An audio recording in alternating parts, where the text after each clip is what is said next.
Why, hello there. To receive each episode of Sacred Symbols 3 days earlier than the public, totally ad-free. To have your questions, comments, and concerns read on the air. To hear your name in the end credits, and to score other cool perks. Please consider supporting this show on Patreon at patreon.com/ColinsLastStand. Not only will your subscription net you benefits for Sacred Symbols and allow this show to continue into the future, but those benefits also carry over to other CLS shows too, including the video game-centric YouTube show SideQuest, the retro and nostalgia-themed podcast Knockback, and the eclectic interview series Fireside Chats. In other words, you're getting insane bang for your buck. Again, that's patreon.com/ColinsLastStand. Thank you for your kindness, generosity, and support. Without you, Sacred Symbols and CLS couldn't and wouldn't exist. Now, on to the show.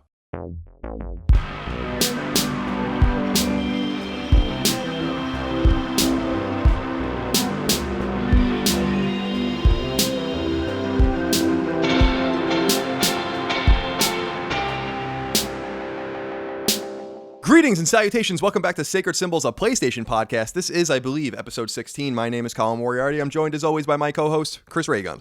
Hey. Good to see you. Yeah, as always. Now, you're wearing the hat again. I know this is a hat from one of your friends on YouTube, right? The yellow teddy bear hat. Ethan and Hila. Right, Ethan. Right. Yeah. It's a H3, is that correct? Okay. I'm like a 70-year-old. But every time I see you in it, like you knocked on my door, someone let you into our building so we didn't have to come get you. And I saw you from afar and I'm like, is he wearing a Don't Tread on Me hat? I love Chris more than ever. I can't believe it. It does kind of have that color scheme. I didn't think about it at all. It totally does. It's like when anyone wears a red hat and you automatically assume it's a Make America Great hat. Again. Yeah. I give people a lot of credit for wearing red hats these days. You know? Yeah. And I remember being in Napa or wine country in the summer of 2015, like July-ish or so, and saw my first MAGA hat.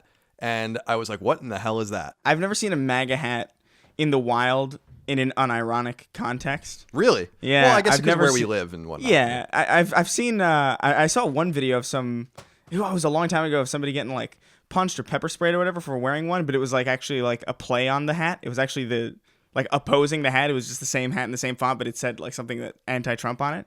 And they actually like thought it was a pro-Trump hat, and then they assaulted the woman. Yeah, it's dangerous. It's like, ooh, boy, don't do that. It's dangerous to go alone. Well, I'll tell you, the guy in Napa wasn't wearing it ironically. Oh no, I believe that for 100% certain. And I'm impressed with that gentleman in hindsight because I'm like, wow, you were well ahead of the curve, aren't you? You really saw what was happening before anyone else did, I guess. Anyway, this is Sacred Symbols, a PlayStation podcast, I think. And every week we get together and we talk about all things PlayStation 4, PlayStation Vita, PlayStation VR, and now, as we're going to find out, PlayStation 5. Yeah. Because for the first time, they confirmed that they're working on the new console, which I could have told you a year and a half ago. But yeah, we've been telling you pretty much. Yes. For the last several weeks. Surprise! But there's a lot of good news to get into this week, and I do want to say at the top, Chris, that I thank not only you, but the audience for accommodating my schedule this week as we recorded, my brother and I, a whole wave of Knockback, which is our nostalgia podcast. We do those in bunches, so we had to punt and record this a day later and post it a day later than usual. So I thank you for that, for accommodating me with your schedule, and I thank the audience as well for accommodating me. That will be a problem every blue moon or so, but not, we'll be back to our normal schedule. And if you're listening to this on free feeds, by the way, it doesn't affect you at all. But hopefully you're listening to it here on patreon.com/ColinsLastStand, where thousands of you support our show and other shows with a monthly amount that makes the most sense for you. Now, before we get into anything else, how is your roach motel at your apartment? It's really just babies now. It's more like a roach daycare. I just let them be. Unless they cross my path. If they're in my direct line of sight, or if they're like in my path, I'll step on them. You're very benevolent. Yeah. I think I'm a very noble, by the books kind of leader. For the roaches. Fair enough. I'm going to say that they see your benevolence as youth, and then hopefully when they get older, they'll realize, well, this man, could have killed us when we were very susceptible to death, and he let us go, and so we're going to leave and go and do something else. They're going to build like tiny statues of me. That'll be excellent. You'll have your own little rotunda, like it's Washington, D.C. Yeah. But with just, roaches. Tom Sullivan wrote into us. And remember, to write into us with your questions, comments, concerns, thoughts, and ideas, you must support us on Patreon at patreon.com/ColinsLastStand. Otherwise, we simply ignore you. Tom Sullivan wrote in and said, hey guys, just wondering if you would ever get additional guests on Sacred Symbols. Not that you need to, but I would love to listen to an episode with Shu or maybe one of your dev friends. I don't know. How do you feel about that? I don't think we've ever really talked about it. Would you like to have a third chair every once in a while? Or would you like to have someone else on the show that you're with or anything like that? How do you kind of want to play it? I think it could be cool to get a third person in every now and then. Okay. But it would have to be like for a situation that would call for it, or if somebody was eager to work with us. It's kind of... We only have two mics here. We'd have to get that sorted. Well, my setup is pretty simple. I hate soundboards because they're just unnecessarily complicated considering what you're getting out of them, unless you're like a musician or you have a beautiful $10,000 soundboard or something like that. Yeah. So for people that don't know, Chris knows because he's looking at it and he's here. My setup is simply like these nice Shure microphones with pop filters in front of them on normal, pretty cheap stands. And then we record off of two H4n audio recorders that each have their own channels into them.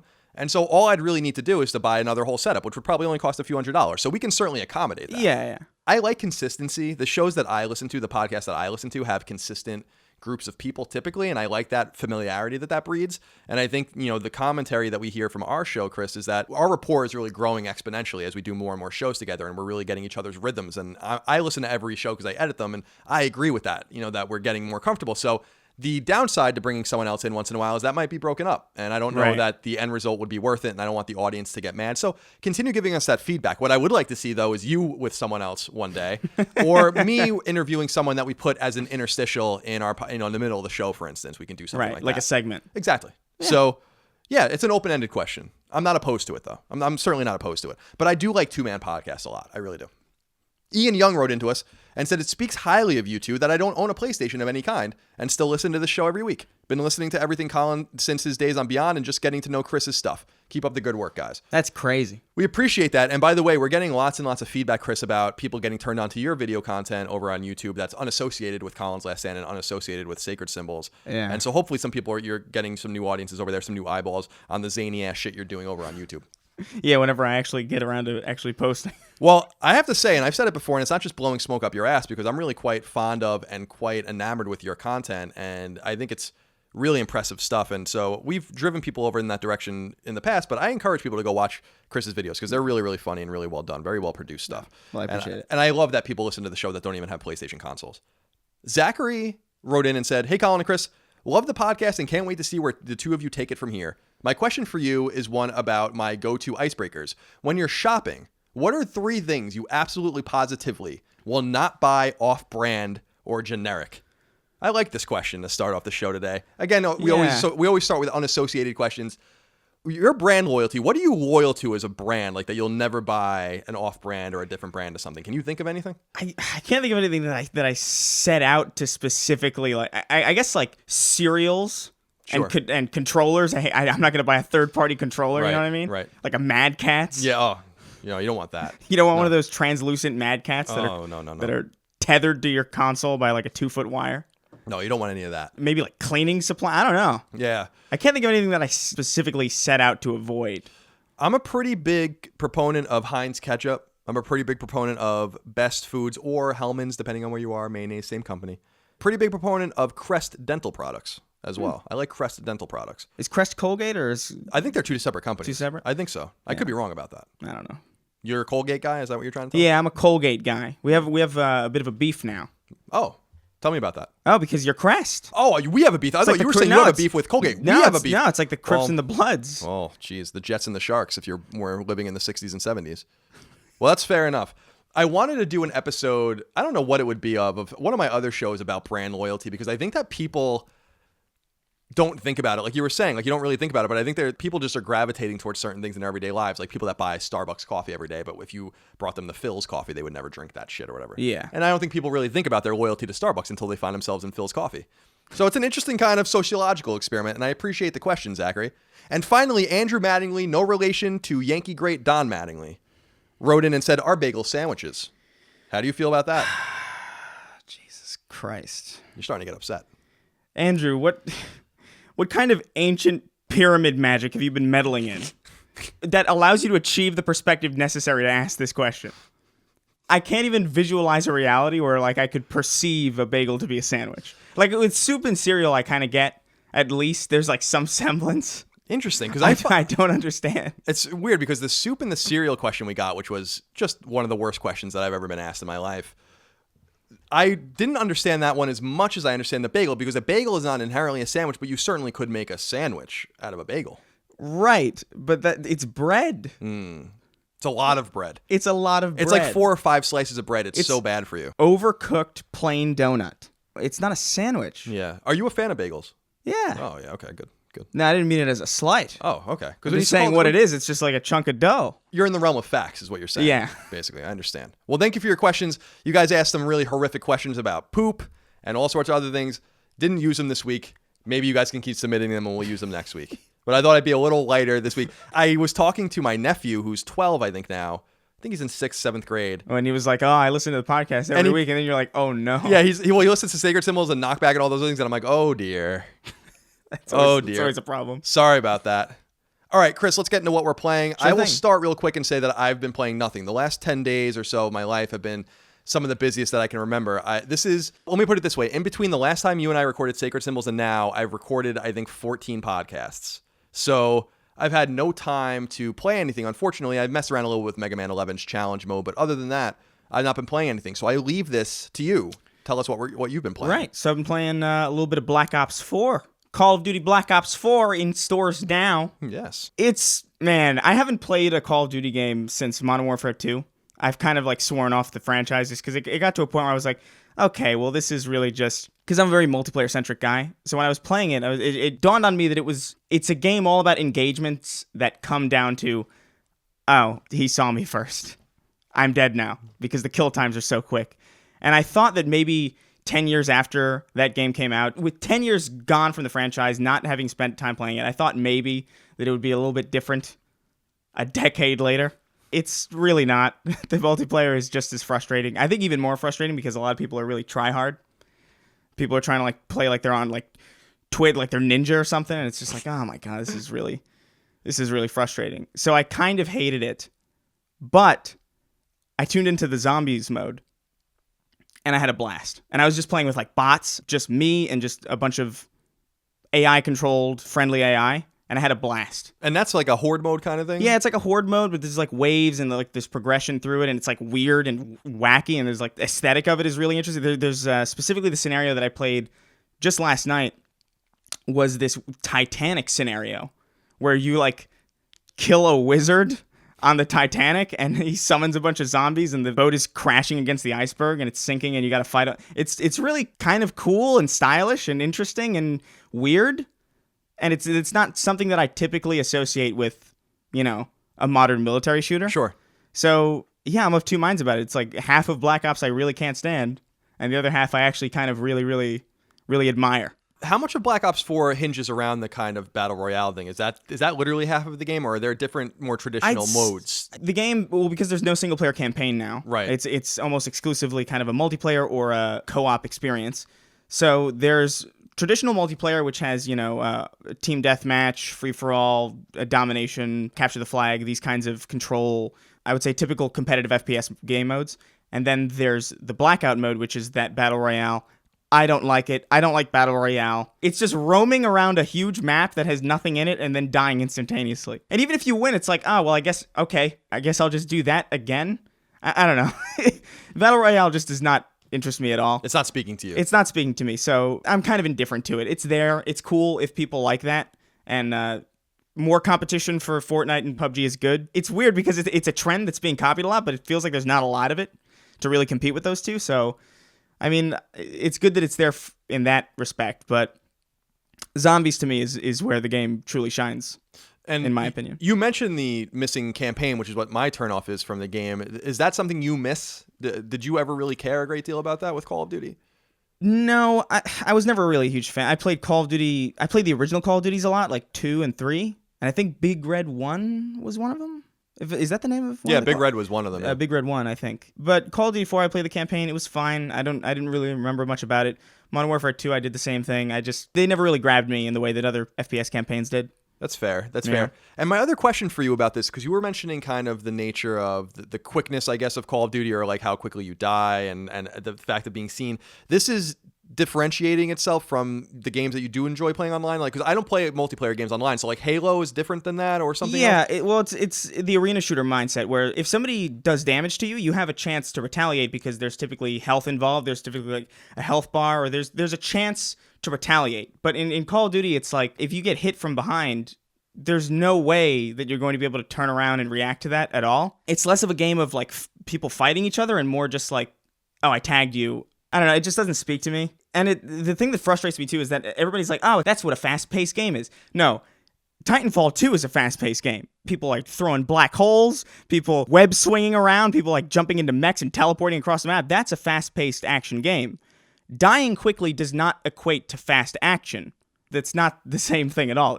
Fast action is literally fast action. Right. If you die quickly, that's just fast death. That's fast death. Two different things.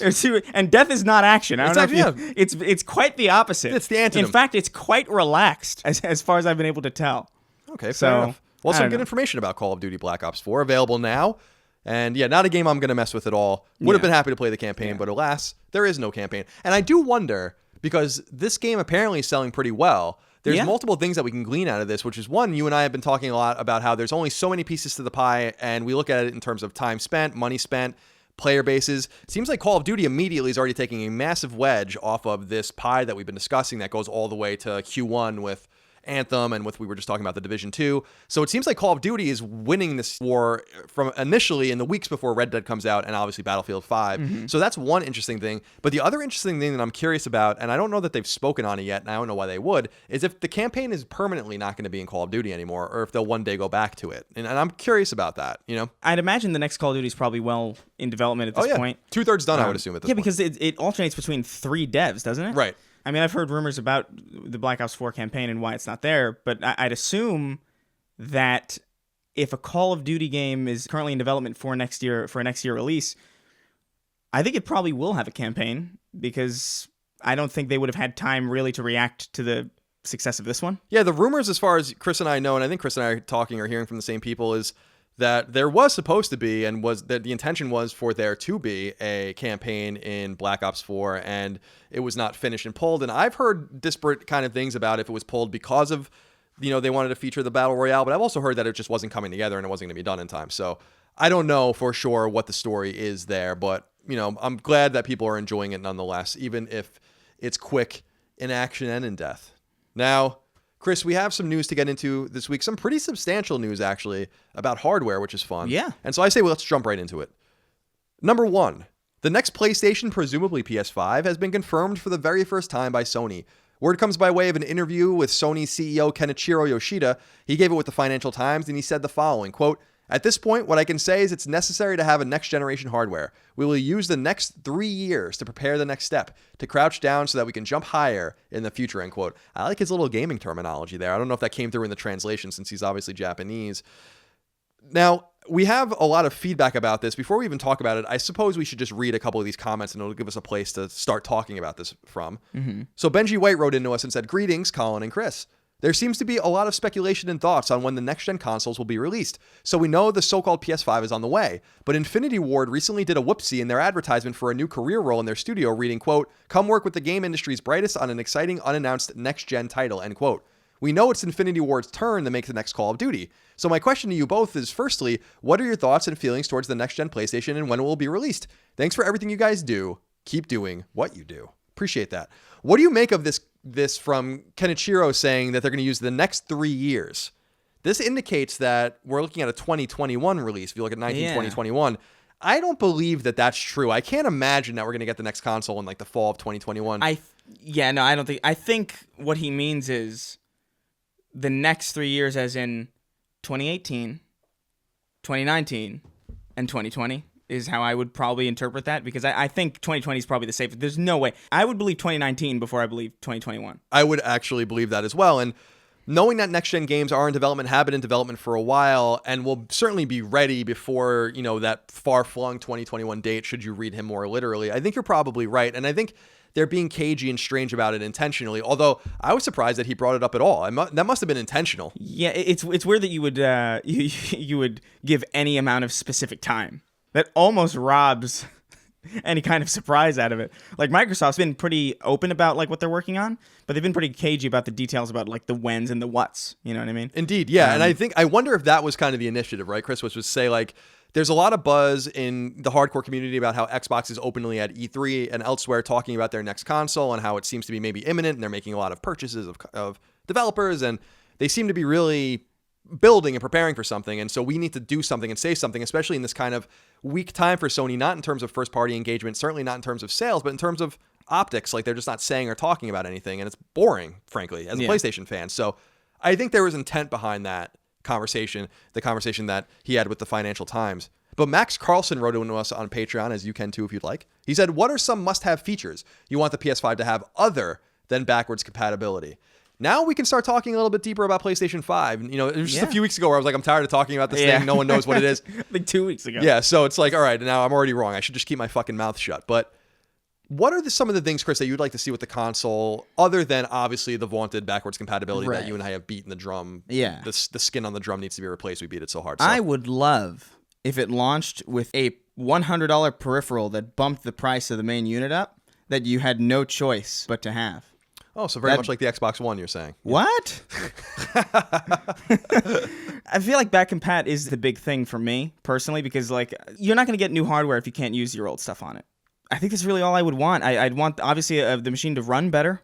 I'd want the machine to be able to do better things. But right now, I feel like the functionality of the 360 and the PS3 were totally fine. Like everything that I would have wanted or asked for was on those consoles. Backwards compatibility. You do Netflix. You can control it with your phone. Download preloading games. There's really not a lot of functionality that I could imagine that I would want that isn't already present. All I can really think of is the stuff that used to be present that is not. And that is backwards compatibility. Yeah, very well said. I think I agree with you.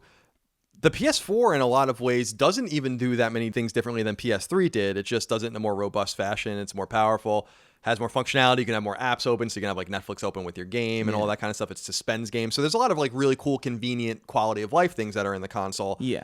Now, these kind of asks that I'm about to put out there are totally left field. I don't think that they're going to do this, but I would be interested to see the following two things. One, it would be interesting to see PlayStation 5 play around with being modular in some way. I don't know what that would look like. I don't know how you would do that. I wouldn't trust consumers to be able to play with modular consoles in a deep way. And what I mean by that for the audience that doesn't know is it possible that right out the gate, they're like, we have expandable memory and RAM and all these things, and you're basically going to buy components that keeps this thing relevant for 10 years instead of 5 years?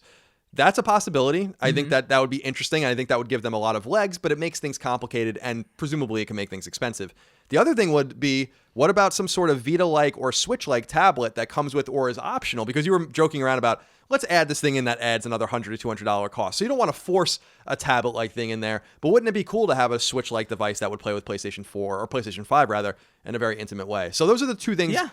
Wild cards, but I think things that would be fun to play with, because otherwise I'm in agreement with Chris where you got to focus on power, you got to focus on computation and all those kinds of things, and that's obviously what the console is going to do. Yeah, I feel like the next generation is also going to be very heavily cloud focused. What's interesting about that too is that Microsoft has just been so ahead of the curve with even talking about and utilizing that. And yeah, they were talking about that in like 2011 even. Right, and they would, at their E3 press conferences, they would say, like, because of the power of Azure or the cloud or whatever, they say that this runs better and this runs better. And they've not been doing that as much anymore because I think people are a little confused by it, or maybe it's just not true. But I really do foresee a very powerful and formidable Microsoft in the next 3 or 4 years, maybe not even, with their new console and their new studios.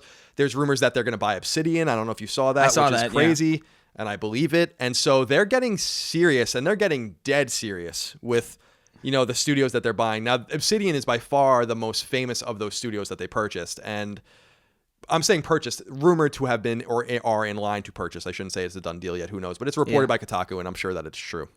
So we'll see how that all turns out. But I see a resurgent Microsoft, and I wonder when we do Sacred Symbols in 2 or 3 years from now, if the tone of the PlayStation community is very similar to the tone of the PlayStation community in 2006 or 2007. And I have a very bad feeling about that. I got to be honest with you. No. I really do. I just don't think that they're ready for what Microsoft's about to do. But maybe the quietness of Sony indicates that they're just preparing. There's nothing to say. You know, I hope so. But as I've said in the past, long-term, generation-wide and generation-crossed dominance just isn't common. It doesn't happen very often in the industry. So, I mean, there are a lot of people on PS4 now that were 360 in the previous generation. Right. You know? Yeah, there's no loyalty, and I don't really blame them. Apart from the loyal 10% or whatever that are PlayStation people like me. We're talking about brand loyalty. I'm very loyal to the PlayStation brand. Yeah. Apart from people like me, people are going to go where the games are. People are going to go where the experience is best. And I think people are also going to go where the console comes first. And I think that's going to be a really interesting thing as well, you know? Yeah. So it'll be interesting. I'm excited. Because, man, if the 3-year thing is literal and Microsoft releases the Xbox, whatever they're going to call it, the next Xbox in late 2019 or March 2020 or something like that, and then people have to wait a year or a year and a half for the next PlayStation, I don't think that benefits PlayStation at all. I think that benefits Microsoft greatly. Yeah, no, without a doubt. Which is the opposite of the Dreamcast situation and some other situations where things were premature, but I think people are ready for what's next. Yeah. Tim Deans wrote into us and said, "Hey, Colin, thanks for introducing me to Chris and his vids. You're very welcome. Thank you. They're legit entertaining," he says. "My question is, why are so many people so sure that the next generation of consoles will be the last? I know technology moves fast, and many industry titans like Ubisoft's Yves Guillemot thinks next gen will be the last, but I can't imagine that in 2050 we'll still be playing games on a streaming platform or console built in 2020. Considering how the conventional wisdom that PS4 and Xbox One were going to bomb, I can't help but think we'll still have a new device every decade or so to keep up with the rate of progress and all of its capabilities. Love what you do. Keep making Tuesdays great again, even if it's a day late." Thank you for that. I think there's a fundamental misunderstanding here in what's being said, Tim. No one is suggesting that in 2050 you're going to be playing PlayStation 5. The suggestion is that there's going to be an agnosticism built into video games that will not require new consoles. So you'll be playing them through cloud streaming services or through unified devices where PlayStation is an app and Nintendo is an app and Ubisoft's an app, and whatever the case might be. Is that how you kind of read it too? Because I really do think that the next console is going to be the last console as we know it. I do think that. I think that's the terminology that a lot of people are missing. It's not necessarily the last one. It's the last variation of console that we can compare to the lineage of it. The console ecosystem is going to be very, very different in 2050, 100%. I think it is going to be apps. You know, manufacturing consoles, it's expensive. They're often sold at a loss. And right now, we have technology everywhere even in people's pockets. People have phones that could probably run The Last of Us totally fine.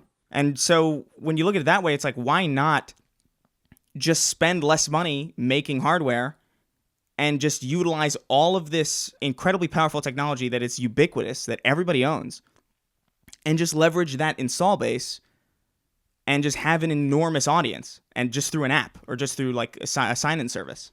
I think that is probably going to be at some point. I don't necessarily think it's going to be the next console generation that does it. I think we're still maybe 1 or 2 away, but I could see that happening probably sooner than a lot of people would expect.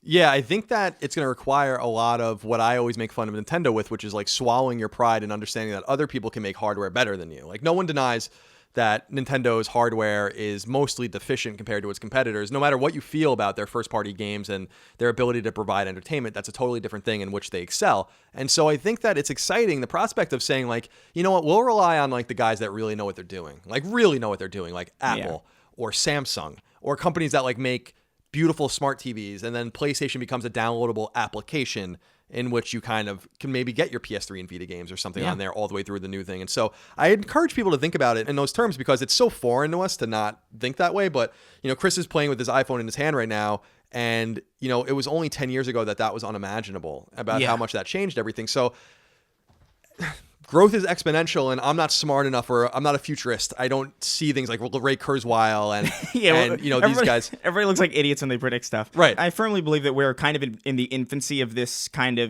next generation of thinking about consoles. I think we're in the infancy of it. I know this is a PlayStation podcast, but I know the big thing about Crackdown 3 on the Xbox One is that it's going to be experimenting with cloud-powered processing power, which is insane. And that's the big experiment. If Crackdown 3 is able to stream processing power like it's supposedly able to do, that's going to be kind of something that is going to be a bit of a benchmark. Because they had been talking about with Crackdown for a while that, you know, it's going to use the power of the cloud and all that kind of stuff. And I wonder, it must be me not being connected to that ecosystem at all. That must be the reason why the game keeps getting delayed. Oh, absolutely. It's because they're experimenting with it. You would assume that has to be the case. Yeah. I'd imagine it's probably an insanely... I remember they were talking about how the map that the game takes place on has a bunch of servers just powering one sect of the map. It's interesting, to say the least. But I think that's why it's getting delayed a lot, is because it's a phenomenally weird project. And also must be why it's, because of its testbed nature, its presumed testbed nature, why they didn't cancel it, while they canceled Phantom Dust and while they canceled some of these other games. And they're very patient with this one because it's probably, you know, the proof. Oh, yeah, absolutely. They canceled Fable Legends, and I'm pretty sure that was pretty close to done. Yeah, so there has to be more than meets the eye with that game for sure. Number 2, it's true. Sony has officially revealed that you will be able to change your PSN ID beginning in early 2019, a feature heavily and consistently requested since PlayStation Network launched in the fall of 2016, 12 years ago. Word comes by way of the PlayStation... 2006, you fool. Oh, as I say, I'm sorry. It actually 2016. But it says 2006 on the piece of paper. It's not a piece of paper, it's a computer. You're I'm going mad, dude. I'm a fucking moron. Thank you for correcting me. Fall of 2006, 12 years ago. Word comes by way of the PlayStation blog, which notes that the feature will roll out in beta first and that by early 2019, everyone will be able to get in on the change. The first time you change your name, you won't be charged. Each change after that will cost you $9.99 or $4.99 for your first charge change if you have an active PlayStation Plus account. What's interesting is that the feature will only be fully 100% compatible with games released on PlayStation 4 on or after April 1st, 2018, though, quote, large majorities of most played PS4 games will be released before this date. So what they're basically saying is that they're going to go back and make sure that the most played games, I assume first-party games, etc., will work fine. I love that they chose April Fool's Day. Yes. It all seems like a fucking big joke anyway. Whether you're playing PS4, PS3, or Vita, however, Sony notes that you should expect to run into issues with older games. And that you can and should revert back to your old ID free of charge if you need to do so temporarily to make older games function properly. It's amazing that this is the concession. Yeah. This is the concession. That's crazy. Right here.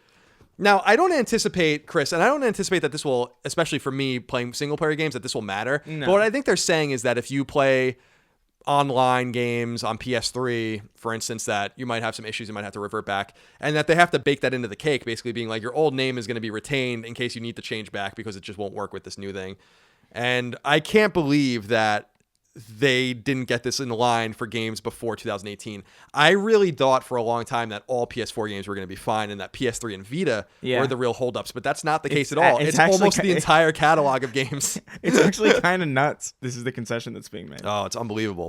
I'm sorry. No, like this is kind of a thing that I've been thinking about for a while, right? Where it's like, if this exact same situation had happened in 2013 with the Xbox One, in addition to all that, my God, people would have had a field day. It's such a laughingstock, this whole thing. Are you suggesting, are you tacitly also suggesting that Sony's getting a little bit of a pass compared to how this would be treated? I think absolutely. I think this is hilarious. Like, I understand, like, if you want to change your name, this is great news, right? But, like, my God, it's hysterical that changing your name breaks games from 2018. That's astounding. I really thought my gut instinct on this was right, that it was always going to be ready to go with PS4, and they were just trying to gain distance from PS3 and Vita. Now, I think that the rumors about broken trophies and broken game libraries and stuff, that's nowhere in the post that was written on PlayStation blog, and my assumption is that that's not really the concern. I think their major concern is the games working functionally on leaderboards and on online play and stuff like that. So we should be in the clear on that. Riley Brewer wrote in and said, "Hey, Colin and Chris, crossplay, PSN name changes, and backwards compatibility have all had recent reveals and teases within the last week. Many people point to John Codera and his background in digital services before being appointed as the head of PlayStation. What do you think his background and vision for the brand could mean for the future of PS4 and PS5? This is an interesting question because it seems like finally someone is at the helm who understands technology. Yeah. And I know that that's a very basic way of putting it, but they had game makers and creative types, right-brained people in positions of power at Sony for a really long time, and now they finally seem to have someone who functionally deals as an engineer and not as a writer or a designer or something like that. Do you think that that might be the reason why they seem to be moving forward in sort of a different and more bullish fashion? Because I think that it probably must have something to do with it. Oh yeah, absolutely. It seems like a huge change in direction, because it seems like a direction where they're actually listening and taking feedback and actually implementing features that people have been asking for a long time. So, yeah, I mean, I think it bodes well for the future. I'm certainly less pessimistic about PS5 with this person in charge and with the stuff that he's been doing actually out in the wild than I was before anyway. Yeah, I'm stoked about, them finally doing this, although it can't be understated that, I forget what it was called. There was a thing, I don't know if it still exists. It was a place you can go on PlayStation.com where you can vote on and submit your own fixes, and they were supposed to use this leaderboard system basically to like fix things. So people were like, putting in, this is broken, we like this feature, like this feature. At the top, pasted to the top of that list with like hundreds of thousands of upvotes for years was PSN name changing, and they just ignored it forever, And it's so strange because if they just fixed this when it was more nascent, it wouldn't have been a problem on PS4 and we wouldn't be having these conversations, but they really kicked the can so far down the road that now, as Chris had said and laughed at, which I think is true, we're still dealing with the fact that most of PS4's library will not natively be able to deal with name changing. Unbelievable. But still, when I saw that tweet from them that morning, I woke up, I literally stared at it. I was like, what? It's just one of those situations where I'm like, there's no way this is, ever going to happen. You almost felt it in your heart where you're like, it has to happen, but then you're like, no, it's certainly never going to happen. Yeah. And so when I read it, I stared at it probably a solid minute where I was like, no, I'm misreading this. Somehow I'm misreading this. Well, hey, at least it's happening. It is. It's exciting. Although maybe in the beta they'll find that it's catastrophically broken and they'll be like, oh, never mind. That would be the best. If Sony was like actually in our beta program, because they're doing beta tests on it leading up to 2019, and some of you might be involved in it, so you can always let us know how you feel about it and how it's going. But it would be funny if they said like, oh, it's so broken that we can't actually do it. That headline alone. That headline, seriously, read that headline to yourself. Beta testing name changes. Jeez, man. It's fucking awesome. It's crazy. Number 3. This is a pretty controversial one that's been going around this week. If not for the PS5 thing and if not for the name changing, this would certainly have been the top story this week. Was Red Dead Redemption 2 developed under extraordinarily trying circumstances? An interview conducted by publication Vulture with Rockstar co-founder Dan Houser, who has functioned as producer, executive producer, writer, and more on pretty much every Rockstar game since 1999's Grand Theft Auto London 1969, seems to indicate that crunch is an epidemic at Rockstar. Or maybe it doesn't. In the interview, Houser says, quote, "We were working 100-hour weeks," end quote. He noted that the game includes 300,000 animations, 500,000 lines of dialogue, and many times that number a line of code. This caused a predictable ruckus amongst games media types, forcing Rockstar to issue a statement. We grabbed their statement from Kotaku, which reads, quote, "There seems to be some confusion arising from my interview with Harold Goldberg," and this is being written from the first-person perspective from Dan Houser. "The point I was trying to make in the article was related to how the narrative and dialogue in the game was crafted, which was mostly what we talked about, not about the different processes of the wider team. After working on the game for 7 years, the senior writing team, which consists of 4 people, Mike Unsworth, Rupert Humphreys, Laszlo, and myself." I didn't know Laszlo was like involved in all this stuff. I don't know if people remember, Laszlo was like a radio host on one of the early Grand Theft Auto games. I had no idea he was like a real person. Guess it shows what I know. "As we always do, 3 weeks of intense work when we wrapped everything up. 3 weeks, not years. We have all worked together for at least 12 years now and feel we need this to get everything finished. After so many years of getting things organized and ready on this project, we needed this to check and finalize everything. More importantly, we obviously don't expect anyone else to work this way. Across the whole company, we have some senior people who work very hard purely because they're passionate about a project or their particular work, and we believe that passion shows in the games we release. But that additional effort is a choice, and we don't ask or expect anyone to work anything like this. Lots of other senior people work in an entirely different way and are just as productive. I'm just not one of them. No one senior or junior is ever forced to work hard. I believe we go to great lengths to run a business that cares about its people and to make the company a great place to work for them." End quote. Now, before we discuss this, we have a lot to say about this, I think, Chris. But I want to pitch 2 different listener questions or comments that we got about this from 2 different perspectives that I think will help frame the conversation for us. Okay. Michael Vecchio wrote into us and said, "Sorry for the double question, but I completely forgot about this one." Well, we're not reading your other question, Michael, so as far as everyone's concerned, this is your only question. "I just read an article today on Red Dead Redemption 2 where Dan Houser admits that the team at Rockstar is working over 100 hours per week in the lead up to release. It's not what he said. I'm surprised he's opening up about it considering Rockstar already had a small controversy around this issue after the original Red Dead Redemption.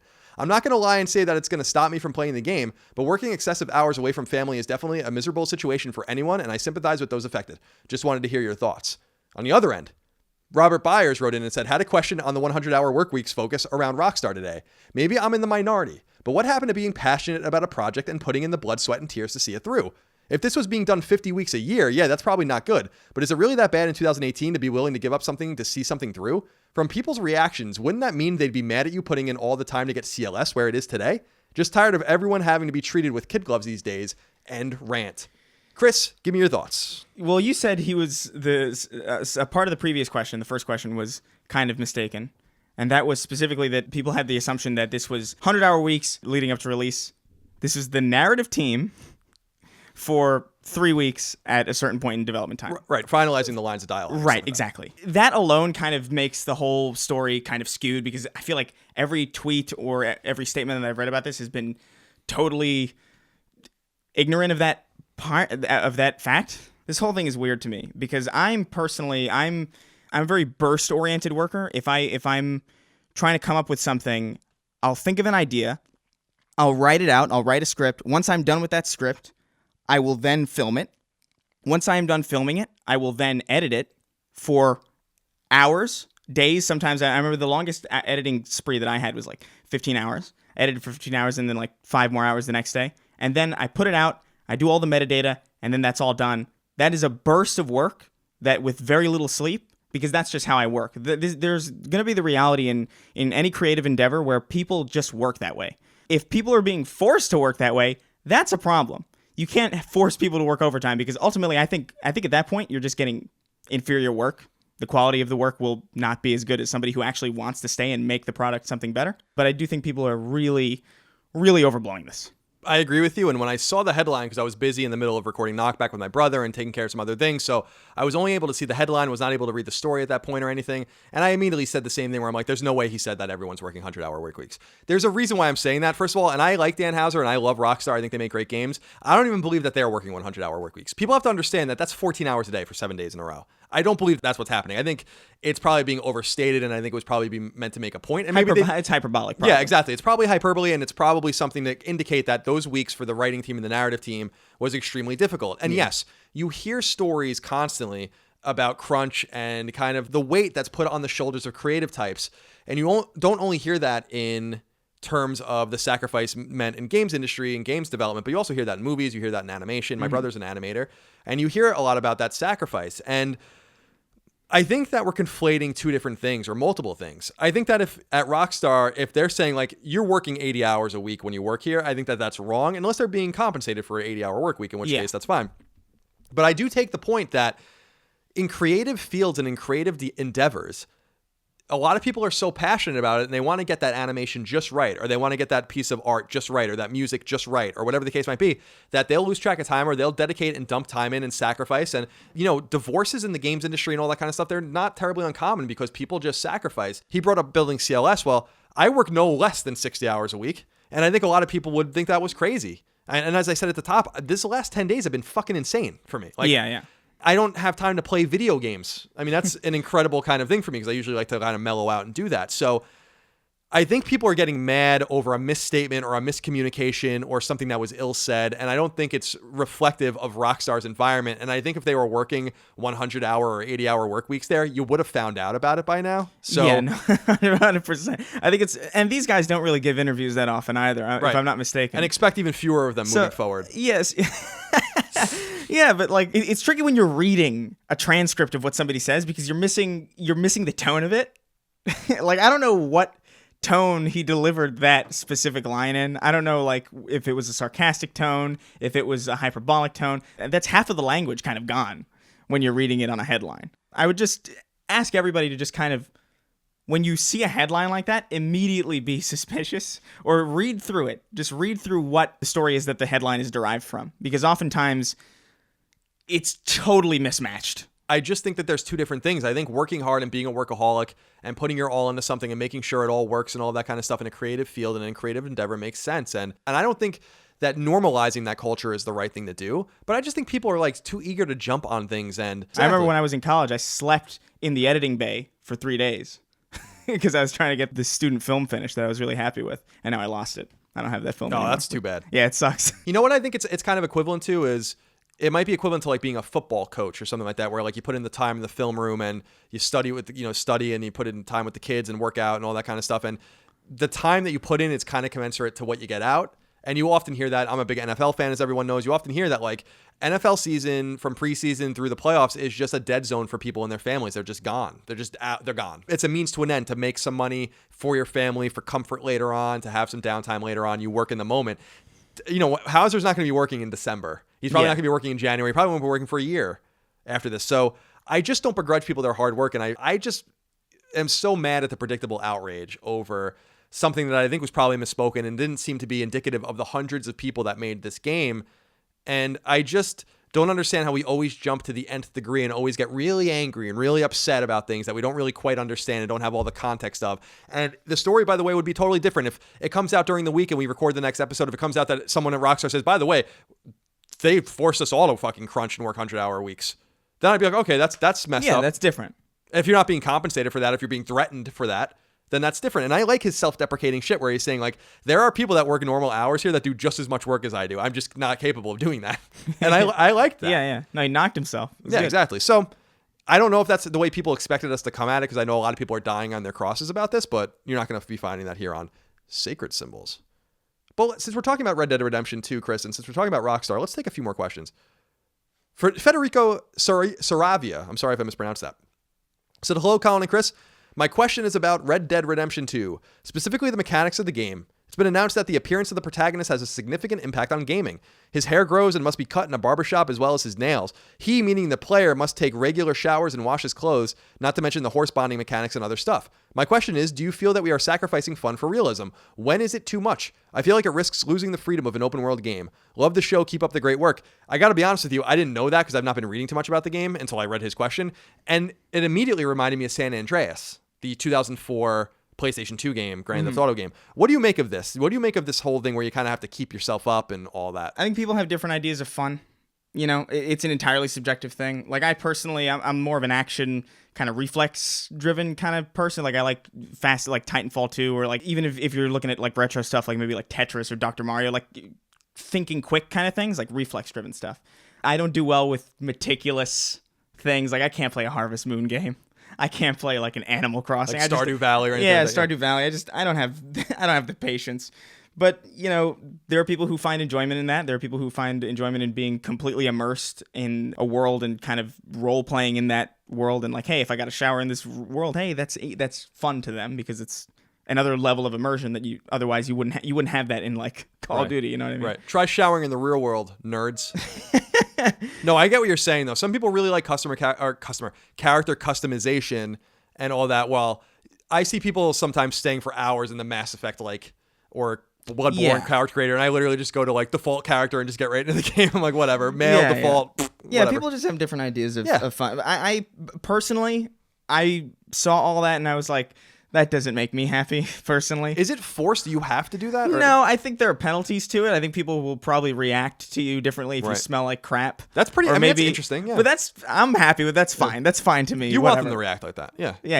Exactly. Those aren't the mechanics that I personally find particularly appealing. But the rest of the game to me looks awesome. So, as far as I understand, the embargo is on the 25th of October. So, oh boy. And I've been talking to Rockstar. Hopefully we get the game early. If not, we'll be as quick as possible. I will say, Chris, with some categorical certainty, it's supposed to be about 60 hours long, the story. Holy shit. Which for me will be twice as long because I am so goddamn meticulous. Yeah. I'll probably be done with it in January. But regardless, I do want the next standalone episode to be about Red Dead. For a reminder for those that missed it or didn't listen to it yet, we did a standalone spoiler cast type thing, entirely driven by questions, comments, concerns, thoughts, and ideas from the audience submitted on Patreon for Spider-Man. And I think we're going to do the same thing for Red Dead Redemption 2 because I think it's such an important game for the audience that we should give it as much love and attention as we can. Matthew Perry wrote into us and said, "Hey, Colin and Chris, with many articles coming out now saying that Red Dead Redemption 2 is about 60 hours, and that's to complete the story, double what GTA 5 was to complete. How do you feel about this? I thought that GTA 5 story was great and hit the sweet spot by not overstaying its welcome. I just hope it's not a Witcher 3 problem where the story gets lost because there's too much to do. That was a big problem with me in Witcher. Loving all the content thus far this week, especially the fireside chat with Lacey Green." Great debate. Thank you so much. And by the way, Lacey Green, great creator on YouTube, was a guest on Fireside Chats. Happens to be Chris Raygun's girlfriend. So no conflict of interest there. Now, Chris. It's a Snapple fact for you. It is. It's a Snapple fact. She did a great job on the show. She's awesome. We'll have her back real soon. 60 hours. We just mentioned the game's about 60 hours long. Matt's asking us if that overstays its welcome. I do wonder, though, if that includes and encompasses everything. I'd have a hard time believing that the campaign is 60 hours long. I can't think of a campaign that's 60 hours long in almost any game. Yeah, I think there's danger in having a bloated game because I feel like it begins to feel unfocused. And with Rockstar in particular, I feel like the strength of Rockstar is in the sandboxes that they build and in the dynamic worlds that they make, and not necessarily in their linear mission structure, because a lot of it is just kind of driving to point A, killing a guy, walking through a hallway, doing this. The linearity of those games never really spoke to me at all. But at the same time, I feel like these days especially, we don't really get a lot of bang for our buck in video games. So I find it hard to knock getting a lot of content out of a single package because I prefer that to the opposite. That's fair. I really, really, really felt like Witcher 3 was too long. So I do want to see games shy away from too much game for too much game's sake. But we're old, Colin. We are old. And we're not kids anymore. That's true. We can't spend 50 hours a week playing Witcher. That's true. That's a good point. I mean, I would have ate this shit up when I was a kid, probably. Yeah, exactly. So the longer, the better. You know, that's what she said. But I do feel like it's got to be the quality of the content, not the length of the content. It's something that JRPGs specifically fall into. And this is not a JRPG, so I'm not trying to make that direct comparison. But Quality over quantity. Exactly. I'd rather have a tight 20-hour campaign than a mediocre 60-hour campaign any day. Oh yeah, me too. Any That was so good about Titanfall 2. Titanfall 2's campaign was like maybe like 5 hours. Yeah, it was short. Awesome. Yeah, it was great. Such a good campaign. I liked it a lot. I liked it a great deal. I still can't believe that I'm one bronze trophy away from the platinum in that game for doing the speed test, which is impossible. I can't do it. Number 4. I don't know if you saw this. This was a weird one. A weird bug was going around PlayStation Network over the last week or so. The basic gist was that receiving a certain type of message could literally crash and even brick your PlayStation 4. According to GameSpot, quote, the bug allowed malicious users to send a message that would send the console into a crash loop. The messages used an unrecognized character that would send the console into a crash loop. Oh, I'm sorry. The messages used an unrecognized character to force the console to crash, end quote. If this so-called loop happened to you, Sony released a fix of sorts that is driven through the PlayStation app on your phone, which will then allow you to boot your PS4 into safe mode and go from there. Likewise, Sony seems to have ensured on the back end that no further messages of this kind can be sent, which has hopefully nipped the entire situation in the bud. So the thing about it apparently is that you didn't even need to read it. You just needed to receive it. And then the PS4 would crash. That's insane. Yeah. What? And apparently it was like some sort of ASCII text or something that was not recognized by the PlayStation console. That was somehow imported into it and then sent, and then the PlayStation didn't know what to do with it. That's as far as I understand how it worked. And people were messaging me about this and being like, oh, you better be careful. And I'm like, you know what? Just do it. Just send me the fucking message, all right? Yeah. Just do it. But they didn't do it. They didn't do it. And I didn't really want them to anyway. I'm just a tough I got a guy. message about it while I was streaming. I was like streaming Black Ops yesterday or the day before, and I got a message saying, hey, there's a message just going around that breaks your console. It's like, oh, I'm glad I opened this message then. Yeah, good. Thanks. Good enough. By the way, I've noticed you've been streaming. I tuned into one of your streams the other day. Oh, no. Have you been enjoying yourself? You were gaming at the time. You were just answering questions. Yeah. But are you enjoying yourself? Do you want to pimp that out for people to find you on Twitch? Honestly, I do it as just kind of like a side thing, and I don't even know what my Twitch username is. Oh, well, that's good. That's fantastic. Let's probably get that sorted. You're really on top of your game over there. Yeah. I'm a real good businessman. Good for you. Good for you. Well, you're the yin to my yang, Chris, so don't worry about it. Number 5, Sony has revealed the best-selling games on PlayStation Network for the month of September 2018. Is it all Grand Theft Auto? It isn't. It isn't, believe it or not. Well, it's a lot of Grand Theft Auto. Naturally, these statistics only include digital sales. The top 10 best-selling PS4 games on PSN were in order: Spider-Man, NBA 2K19, FIFA 19, Battlefield 1, Destiny 2 Forsaken, NHL 19, Madden NFL 19, Grand Theft Auto 5, Shadow of the Tomb Raider, and The Last of Us Remastered. The top 10 best-selling Vita games on the PSN for the month were in order: Hyperdimension Neptunia Rebirth 3. Okay. V Generation, Hyperdimension Neptunia Rebirth, Hyperdimension Neptunia Rebirth 2, Digimon Cyber Story Sleuth Hacker's Memory, God of War Collection, Metal Gear Solid HD Collection, Stardew Valley, Chris's favorite, Assassin's Creed 3 Liberation, Jak and Daxter Collection, and Minecraft.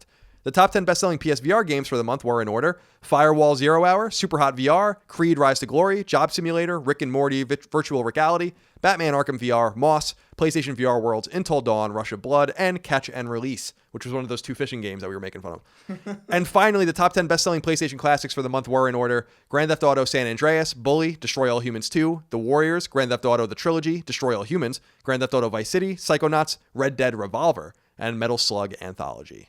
So there's that. Seeing Destroy All Humans on this list constantly like really warms my heart. I know you love those games. Yeah. Also, was there a Metal Gear Solid HD collection?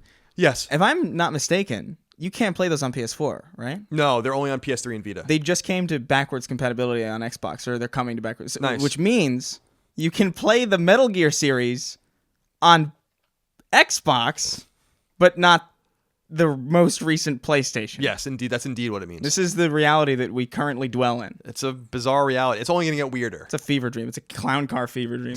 It's where we live. It's a nice way of putting it. Number 6, upcoming PlayStation 4 game Senran Kagura Burst Renewal has been delayed until December, but the reason for that delay is making some players unhappy. Have you read about this at all? I'm aware of it. The publisher Xseed wrote on Twitter that the delay is due to them removing the so-called intimacy mode from the game, which will still be there in the PC iteration on Steam. They followed up on a second tweet saying that, quote, they respect the wishes of the platform holder, end quote, which points directly at Sony as the reason why this is happening at all. It's likely that the mode was discovered during the game's certification process, and Sony's request that removal seems to be new, according to Tom Lipschultz, the publisher's localization producer, who expressed his disapproval of the removal on Twitter, noting that the censorious nature of Sony's request ushers in what he calls, in quotes, the new 90s, end quote. So it's pretty interesting that there's some divisiveness with Xseed where their localization director is actually talking shit about Sony as they're releasing their game because they asked them to remove it. Yeah. Joey wrote into us and said, hi, Colin and Chris, and he wrote Chris with a Z, so it's Chris. Okay.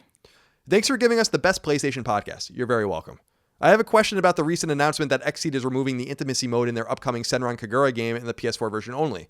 This game series has had it since the beginning, and Sony has not ever interfered with the games before in this form, like edits or anything else. It's also known to be heavy on the fan service. Do you guys think this will affect the sales and of this and other Japanese games with fan service in the future, like a new Galgun game or the one I'm looking forward to, Mary Skelter 2, which you can touch characters in because it's a mechanic in the game? Because personally, if it does and gets worse, then I will skip PS5 and only buy from console makers or PC that don't censor games, since I'm not into Sony's games lately. Also, as a side note, PS Vita brought this game to Sony and now seems to die with them. A lot in there. There's a lot in there. A lot of it is a little confusing to me. I love this term fan service. Yeah.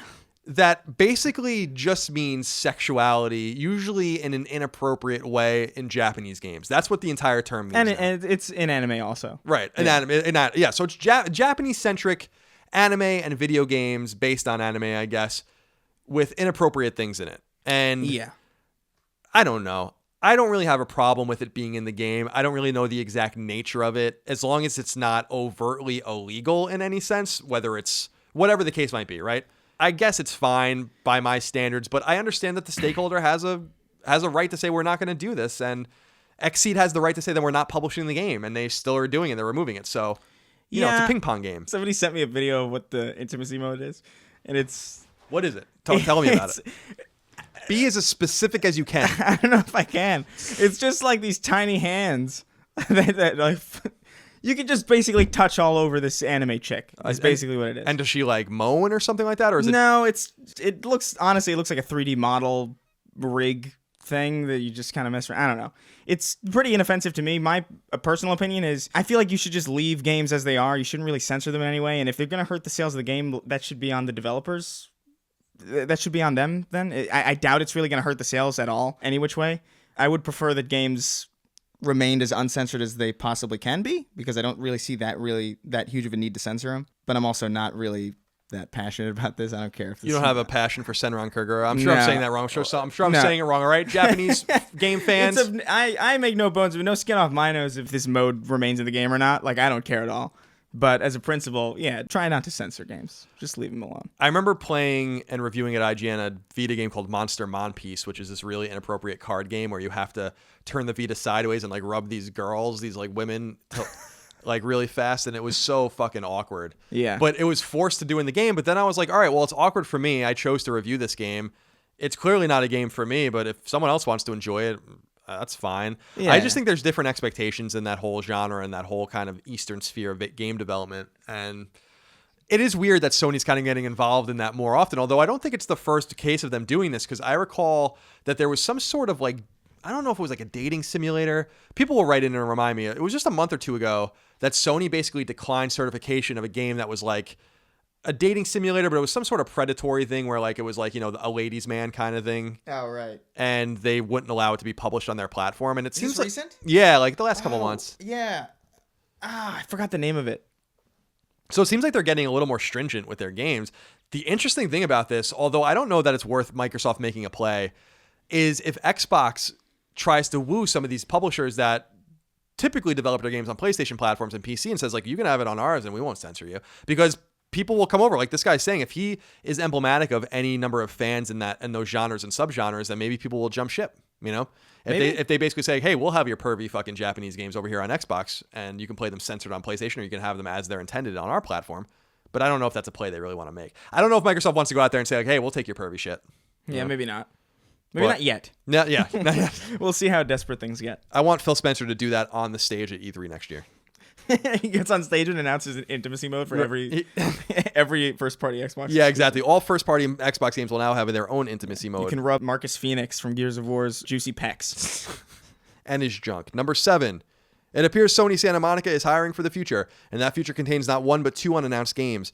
Website Push Square reported on job openings being shared about the company, one listing in particular noting, quote, a strategic, multi-phase, long-term studio plan spanning 2 future projects, end quote. Could they both be God of War? One of them absolutely is. It remains to be seen what the second project might be. However, so Sony Santa Monica beefing up. I think it's pretty obvious. I wonder if it's 2 God of War games. It's going to be God of War 2 and God of War Team Racing. Oh, that would be interesting. Mm-hmm. Kratos versus Boy. I want to play as Boy. He has a name, but I don't remember what it is. Number 8, Sony has finally outlined in more detail the first of its 3 DLC packs for Spider-Man, a DLC run collectively called The City That Never Sleeps. The first segment of the DLC is called The Heist, which revolves around Black Cat, a villain you encounter in a cursory way through some collectible chasing in the main campaign. I actually liked that campaign as you kind of chase after her. Ryan Smith, the DLC run's director, notes that once the DLC is installed, quote, you'll encounter the beginnings of a new interconnected story taking place over the 3 chapters of Marvel's Spider-Man, The City That Never Sleeps. A robbery at an art museum entangles Spider-Man and MJ with an old flame from Peter Parker's past, Felicia Hardy, aka Black Cat. Beyond new story missions, there's a whole new faction of enemies, new crimes, new challenges, new trophies, and of course 3 brand new suits, end quote. The DLC rolls out on October 23rd. Likewise, a new totally free patch for Spider-Man's core game should be out by the time you hear this, and comes packing its promised new game plus functionality. Still waiting on you to get that platinum, Chris. Listen, I'll boot it up when the DLC comes out. I'm excited for this, actually. I am too. I'm looking forward to it, and Sony did recently reach out to us about it. I made note that we need 2 codes. They said they made note of my note.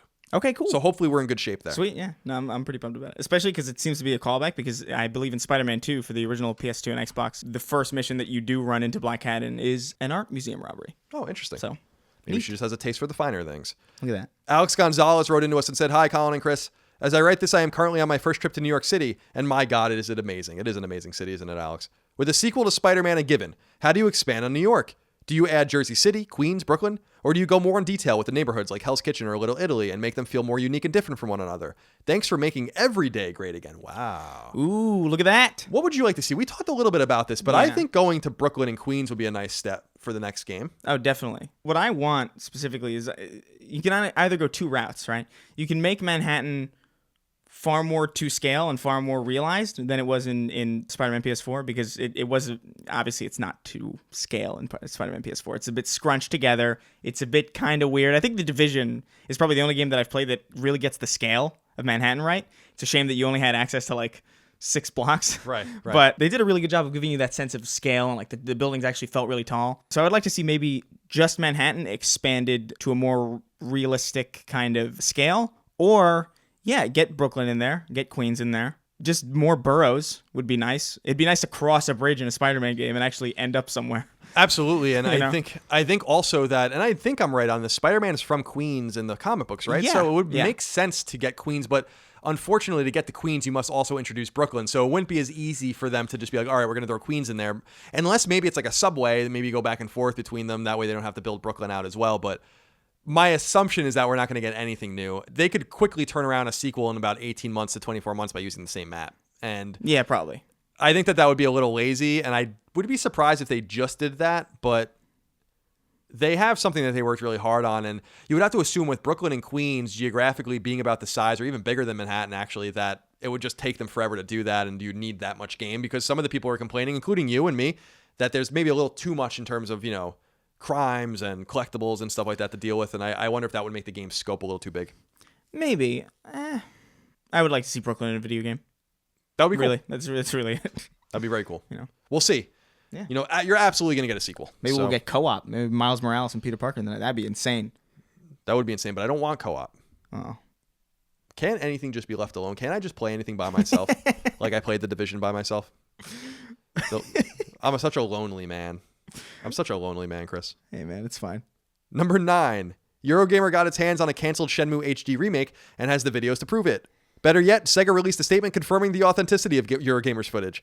While you can go to Eurogamer's website to watch the footage, what they basically have is a video of what Sega was considering doing to the original Shenmue. Eurogamer notes, quote, as we know, Sega tasked US developer 3DT with remastering Shenmue. I thought it was UK developer. That could be a typo. With remastering Shenmue and its sequel for the current generation consoles and PC. What we received was a good game that brought classic Shenmue to today's machines, albeit with visuals based almost exclusively on the original AM2 assets. But what we know now is that prior to completing this work, plans were afoot for something considerably more ambitious. A comprehensive remake with completely revamped artwork, more in step with the capabilities of the host platforms, end quote. Sega's statement to Eurogamer noted that, quote, Sega and D3T indeed had started exploring the feasibility of a full HD remaster for Shenmue 1 and 2. That being said, we soon realized that this was a project with its own set of challenges. Working with original animations and characters, but meshing them with enhanced HD visuals, gave us a game that we felt would not meet the standards that Shenmue fans expect and deserve. Rather than going ahead with a release that may disappoint fans, we chose to focus on bringing the classic games to PC and modern consoles, end quote. So people can go look at the video. It's pretty interesting stuff. And I'm always impressed when Digital Foundry or other places get their hands on things that they are certainly not supposed to be having in their hands. I love Digital Foundry. So pretty cool stuff over there. And to Sega's credit, it does look a little disconcerting to see these HD. It doesn't look quite next gen, but like last gen graphics popping against 1999, 2000 Dreamcast backgrounds and stuff. It doesn't look right. Yeah. And I imagine that they assumed that they would have to be a ground up remake, and they're not going to do that for fucking Shenmue. So, Shenmue's one of those games where I'm like, more people are talking about Shenmue than ever played Shenmue. I think a lot of people are full of shit. Oh yeah, 100% about it. I've never touched Shenmue at all. Like, I never cared much for it, and I would certainly not call myself an advocate. I've played the first one. I don't think I ever touched the second one, but it's one of those things where I'm like, guys, there was like 9 million Dreamcasts. I had one of them, so I remember, but it seems like 100 million of you claim you had a Dreamcast. It reminds me of like what older people like baby boomers say about how like everyone was at Woodstock. Yeah. Like everyone was there. George Washington was at Woodstock. There's like 175 million people at Woodstock. Yeah. Number 10. Square Enix may be interested in bringing Dragon Quest X, the Dragon Quest MMO that never saw a release outside of Japan, to the West. Better yet, there may be interest in taking it offline in order to do so.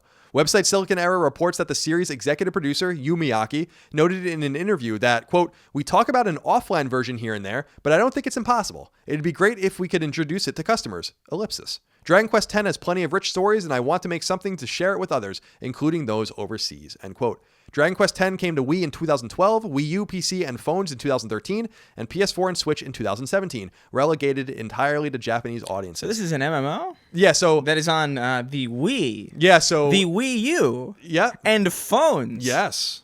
Okay. It was weird. It was a Final Fantasy XI like move to bring Dragon Quest into an MMO direction, but they just never released it in the West, and I think a lot of it had to do with Wii being its native platform. Oh, yeah. They did bring it to PS4, like I said, last year, and Switch. And I think that they just are concerned with MMO saturation and the fact that MMOs aren't as big as they used to be either. That, where are you going to, maybe they can make Dragon Quest X into a battle royale. And obviously Dragon Quest XI just came out as well here. So Dragon Quest X is the only missing mainline Dragon Quest game that's never been released in the West. And maybe we'll get it in offline mode, although something tells me that's not going to happen. Yeah. This is a wrap up, Chris. Number 11. Gamatsu reports that old school racing game Super Pixel Racers is coming to PS4 on October 31st, and that extreme sports-centric Rush VR is coming to PlayStation VR in the coming months. Publisher THQ Nordic has revealed its DLC plans for Darksiders 3, which launches on November 27th. The 2 DLC packs will be called The Crucible and Keepers of the Void, and will add new enemies, puzzles, and more to the game, though no release date or window has yet been revealed for the DLC. Square Enix's Left Alive is coming to PS4 on March 5th of next year, according to the PlayStation blog, and will include several special editions, which you can see over at the blog. And finally, this is an interesting one. PlayStation blog also confirms that Borderlands 2 is coming to PSVR on December 14th. Borderlands 2 originally launched back on 2012 on PS3, and has since seen ports to both PlayStation Vita and PS4. And I'm going to do a very unusual thing and include a question on the wrap-up. Okay. John Apocalypse wrote in and said, "Hey guys, with the recent announcement that Borderlands 2 VR is coming, I was wondering if you think PlayStation VR is worth getting now. While there are a number of games I want to play on it, like Doom VR and Arizona Sunshine, I feel like the hype for the device has gone down a lot. Thanks, and keep up the awesome podcast." What do you think about John's inquiry, Chris? It's kind of hard for me to say because I already have like an HTC Vive, and I love it. I haven't touched it in a while, in fairness, because I've just been so insanely busy. But, I mean, here's the thing. VR is something that I feel like if you've tried it and you enjoy it and you think that you're going to get value out of it, you probably will. I don't think it's particularly that deceptive of a platform. I don't think you're going to be like, oh, I wonder if that'll be fun, and then you try it, and then you're not really sure how you feel about it. You either know how you feel about VR or you don't. If you've been thinking about getting a PSVR for a long time, you might as well. Because it's just going to constantly be on your mind anyway. That's true, and I think that we're getting a robust enough catalog of games where if you keep your expectations low, there are a number of great games, like that Superbot VR, or whatever it's called, that Astrobot VR, whatever the hell it's called, that right. PlayStation release from the first party, or at least first party published, that apparently is supposed to be excellent. Isn't there one like called Flashpoint or something? Yeah. Something like that? Yeah, something, yeah. The shooter? The shooter, yeah. People have been talking about that pretty favorably also. Yeah, Fire or something, and I don't know. We're just throwing words out there. Yeah, Firestorm. Yeah, I don't know. Fire. And it's an F game. Firewatch. It starts with an F. FVR. As you can tell, we're really good people to ask about this. But no, I think PSVR is fun, and I think it has a lot of functionality, and it has a lot of games on it now. So, like Chris said, if you want to get involved in that, then there's no reason not to buy it. My whole thing, again, is just that it's ineloquence in keeping it out and about in your kind of house. It's just it's a mess. It's a tedious device, to say the least. But Beat Saber is coming to it. Did it come out for it already? I don't know. I don't think so. Probably not. But it's coming to it, and that's a fantastic game. So play that any which way you can. And yeah. All right, fair enough. That's it. I'm going to preach the good word of Beat Saber constantly. Well, you should. And when it comes to PSVR, if it hasn't already, I don't think it has. I'll look this up as we read the new releases. But yeah. I don't think it has. Yeah. I think I would have heard about it. So, Chris, why did I just go to beatsaber.com? That was a weird thing. Oh, it's a real thing. Okay. Yeah, no. Oh, okay. All right, that's weird. So, Chris, the new releases, as we usually read through these, do you want to lead off this week or shall I? Yeah, I'll lead off. Okay, go ahead. I think you wanted to read this one anyway. Yeah, well, absolutely. Crayola Scoot comes to PS4, a digital release. Creativity wins in this colorful freestyle scooter championship with an exclamation point. In Crayola Scoot, more tricks mean more color, and color can change the world in impossible ways. It's time to make your mark on the Scoot Park. Thank God. You got a lot out of that one. I appreciate it. I love this one. You got a lot out of I that read it one. and I was like, this is great. That's fun. How fun. By the way, Beat Saber on PSVR, TBD, according to TBD. Wikipedia. When it comes out, play it because it's amazing.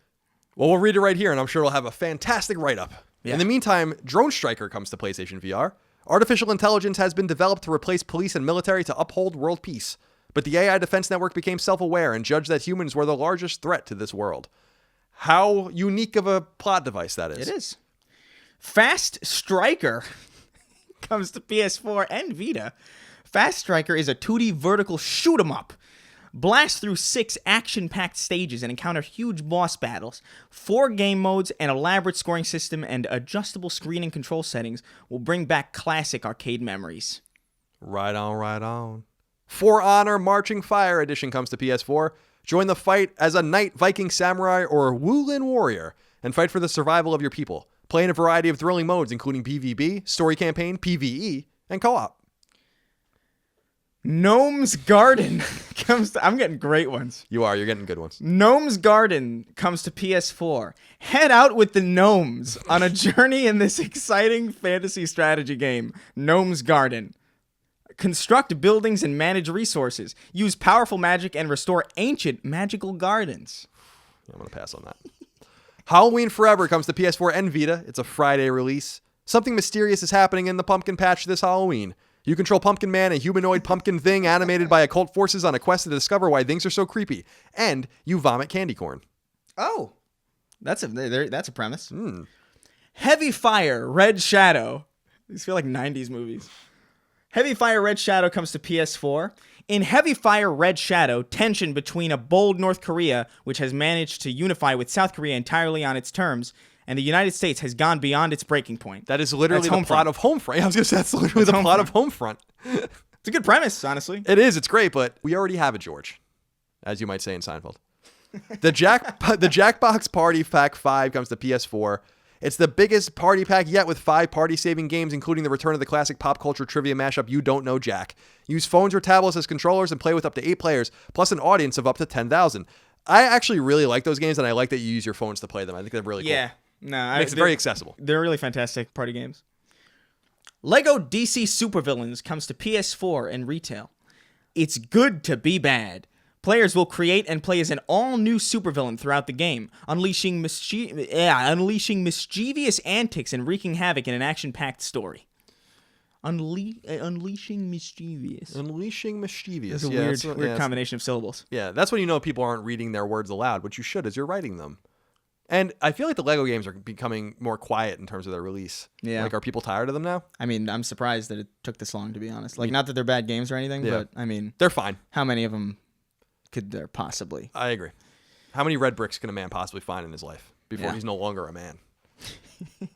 NBA 2K Playgrounds 2 comes to PS4 and retail. NBA Arcade Action is back with NBA 2K Playgrounds 2. The sequel to the original smash hit takes street balling to the next level. Pick your team, get ready to jam, and ball without limits. I'm a little concerned that it's a street balling, but I feel like it should be street ballin'. Street ballin'. Yeah. I don't like how it's... Because even on my little... As you can see here, I use Google Docs. Balling is underlined with a red. Yeah. Even it has a problem with this. Yeah, I don't like it either. It very, very clearly should be ballin'. Palm Reading Premium comes to PS4.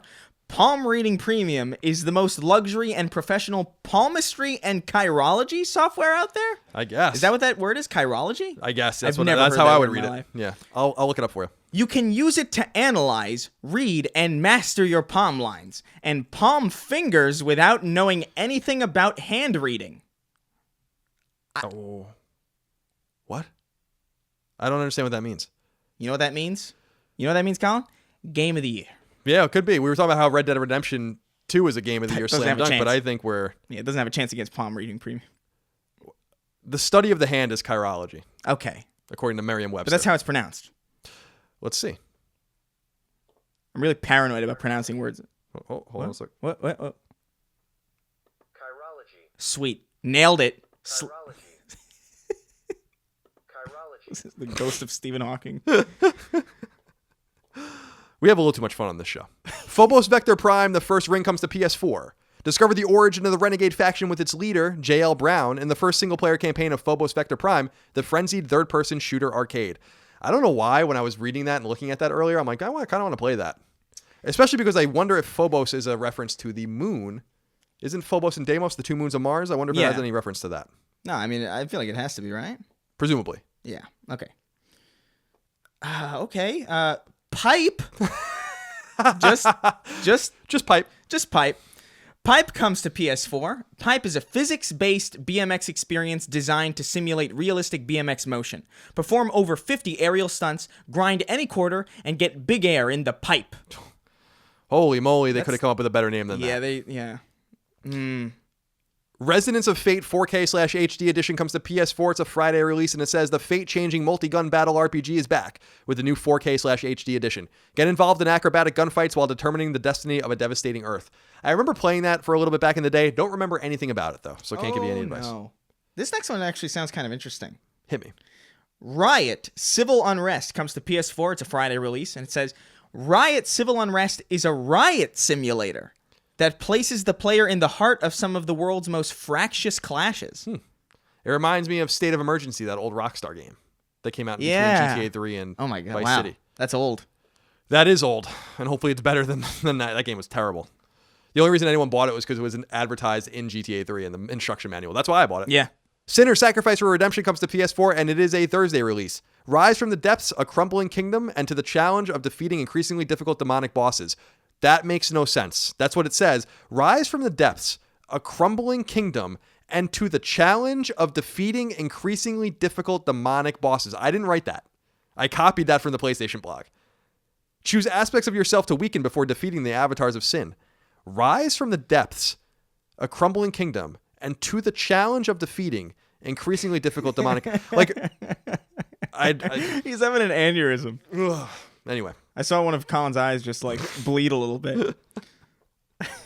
Soul Calibur 6 comes to PS4 at retail. It's a Friday release. Introducing the newest entry in the Soul Calibur series. Experience all new gameplay mechanics with the most beautiful graphics the weapons-based fighting genre has ever seen. I used to love Soul Calibur 1 Yeah. and 2. I haven't played any of them since, I don't think. I think same, honestly. The GameCube one was excellent. Yeah. With Link. Starlink Battle for Atlas comes to PS4 at retail. Lead a group of pilots as you build a starship, explore the Atlas star system, and battle the vile Grax and his Forgotten Legion. Gain the advantage against the Forgotten Legion with the entire first collection of pilots, starships, and weapons. Okay. The Hunter Call of the Wild 2019 edition comes to PS4 at retail.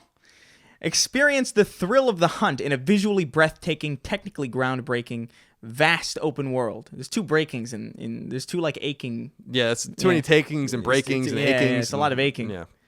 My head's aching. Explore the atmospheric single-player campaign yourself or go on the ultimate hunting trip with friends. And finally, Warriors Orochi 4 comes to PlayStation 4 and retail.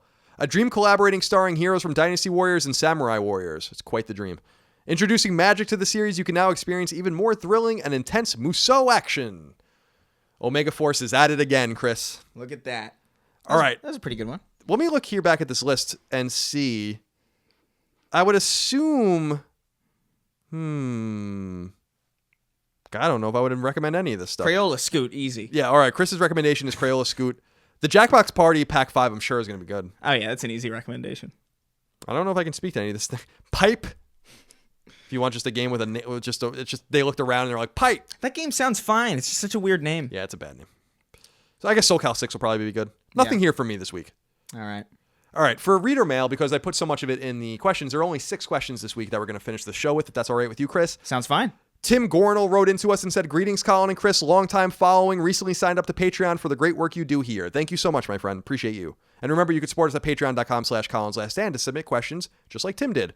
I know Dreams had been flippantly mentioned on many previous shows, and having recently played it at EGX in the UK, I can say the game really has unbelievable potential to be something special. But do you think that with PlayStation still saying a PS4 release for this game, could it actually be putting it into an early grave and potentially media molecule? With its unbelievably vast creation tools, releasing such a game so close to the end of the PS4 lifecycle seems to me to be cutting the life of that game short. Trying to carry over an install base to PS5 like they did with Little Big Planet and its creation seems a tall ask for a game that isn't getting talked about a lot. It makes more sense for me to delay it, make it a PS5 launch game, and have an entire gen of creations. Plus, I can't see anywhere reasonable to fit it in between The Last of Us 2, Days Gone, Ghost of Tsushima, and Death Stranding. Thanks for everything. Keep on sacrificing." We will. Tim, what do you make of this, Chris? Because everything is, I think I said this a few weeks ago, because I want to be totally fair and objective when I can be. The buzz about Dreams from those that have played it is pretty high, and I still don't believe that anyone's going to actually play it when it comes out, but do you think that it's in trouble in terms of the release schedule with the other first-party games we're hanging on for? If it's not a PS5 launch title, I think that's a mistake, because this game kind of revolves around being a robust creation tool, and as incredible as it looks from what I've seen and from what I've heard from people who've played it, it seems like it's next level good as far as those kinds of games go. But you have to understand also that games like Gary's Mod and like Game Maker aren't particularly that marketable. They're a very niche thing. So the best thing that you can do is put that out on the new ecosystem when there's very little contest, there's very little competition, because it's going to be a new install base of people who are going to be like, hey, what am I going to play on this system? Oh, what's this? Dreams? Media Molecule? Oh, they made a Little Big Planet. Maybe it's not a $60 game, you know? I think that would be the best way to ensure that it has any longevity at all. Putting it out at the tail end of the PS4's lifecycle, I think is a really bad idea. Yeah, I'm concerned about it. I just really am concerned about it from a marketability standpoint. Yeah. I don't know how you tell people what this is. The people that are connected to the PlayStation ecosystem, that read the PlayStation blog, listen to the show, whatever, this is a minute amount of people compared to the 85 million or so people that own PS4s. So yeah. It's not going to capture the Call of Duty audience. Right. Exactly. You know what I mean? Exactly. But it might have a shot at it if it's uncontested on a next generation console. Especially if it's a launch title, because that gives it like, hey, what are the launch titles for PS5? That's always the question when a new console comes out. What are the launch titles? And if Dreams is up there with the next Killzone or whatever, or the next Horizon, whatever's on that next PS5, if it's there along with them, that alone is probably better marketing than they could probably put in a trailer. Sure. At like a Super Bowl, you know? I would agree with you there, and I would wonder if there's just more than meets the eye with what their intention is long-term with the game. Because they have to know, they're not stupid. They have to know that the marketing of this game is going to be a problem, that also the game's been in development forever. I was recently reading an interview with them. I didn't put it in the story or in the stories this week, but they were saying that basically the entire team was completed in 2015. So they were basically saying like, we had Tearaway and we ported Tearaway and we were doing other things and fucking around a little bit with other stuff. So it hasn't been in development for as long as it seems, but I think that that's kind of nonsense because there have been people working on it since before PS4 came out. And so my theory, Chris, is that it is going to come to PS4, but that it's such a robust platform and something that they've been working so hard on and so deeply on that it will port seamlessly in some way to PS5 and have this sort of playability, maybe go free to play or something at that point, something that gets people in, because I just can't imagine that Sony would have let these guys just work on this thing for years and not have a plan. If their plan is for this game to sell 500,000 copies, then yeah, they're going to sell 500,000 copies, but yeah. Do you want it to sell millions? Do you want people to make games on it? I mean, that was what the whole thing with Little Big Planet, what is it, create, play, share, whatever they used to say. If that's the impetus of the game, then you have to have a huge group of people playing it. It's almost similar in a way to how we say how battle royales and persistent shooters are so insistent on having continuous and large groups of people playing it. Dreams seems to be the same way. It's just not an action game. If you're just playing it to dick around with it, then the game's going to die. And I'm concerned about it. I'm still concerned. I don't care how good it is. I'm still concerned about it. Luke Ashmore wrote in, said, "Hey, Colin and Chris, a rumor is spreading that Naughty Dog is currently casting for a new secret project. I did read about this, didn't put it in the news because I wasn't crazy about the source. But yes, that is a rumor. I can only imagine that this project is a new IP, and that has me thinking about what the studio will do next. We've seen modern action-adventure with the Uncharted series and post-apocalyptic tension with The Last of Us. So what do you two think this new IP will feature in terms of setting and the game's tone? Personally, I'd love to see Naughty Dog's take on a story with a heavier emphasis on science fiction. Thank you for making this upcoming Wednesday great again." What do you make of this? What would you like to see Naughty Dog do? I know you're not the biggest Naughty Dog fan, so you don't speak about it from that perspective. I love Naughty Dog. But, well, you like Crash, but you don't like care much for The Last of Us, for instance. You're not like super hyped. I'm not about that. like the biggest fan of The Last of Us. I liked a great deal of Uncharted. I liked a great deal of Jack. I liked a great deal of Crash. I misspoke then. You just don't like The Last of Us. Well, here's what it is. It comes down to like I miss the stylistic aspect of Naughty Dog. Not necessarily. I don't want him to necessarily do Crash again, or I don't want him to do Jack again. But I really liked their artistry and their art style that would like carry over from game to game, even if it was like kind of like this kind of, mascot-y kind of thing that they used to do. They used to have a really stylistic edge, and I feel like with Uncharted and The Last of Us and, I feel like it's gone a bit realistic, which isn't necessarily a bad thing, but it doesn't grab me quite as much as a distinct art style does. And I think that's part of why I hate mentioning this, but it's part of why I think Fortnite is such a huge thing, is because it's not realistic looking like PUBG. It's very distinct. It's got its own kind of visual flair. It's got its own visual style. And I would like to see them kind of explore that now with new tech and higher resolution. And like, imagine like how good a game with the art style presence of Jack could look today. It would be interesting. I wonder if they're equipped to make it. Like, Yeah. I'm thinking, a lot of the leads and a lot of the higher ups at Naughty Dog have been there for a long time, did work on Jack. Some of them worked on Crash. So I think they're equipped to make it from a programming and engineering standpoint. But I don't know. I wonder how you go back. Once you made Uncharted and The Last of Us, how do you then go back and say, like, we're going to make something a little more irreverent, let's say, I don't know that they can do whatever they want. Well, how do you go from making something irreverent to Uncharted and The Last of Us? And I guess you're absolutely right. And I guess the answer is you prove it. You know? So I guess if they have the breadth, and the distance from Sony to be able to anticipate and pursue something, maybe that's the change that they need over there. My only hope is that they're not going to make Crash. They don't even own the IP. But with Jack and Daxter, my only hope is that they do not go back to that. And I don't think that they will. I don't want to be mistaken. I don't want them to go back to any previous projects. Right. But I would like to see that kind of visual flair and that visual style kind of explored upon in an era where we don't really get that much.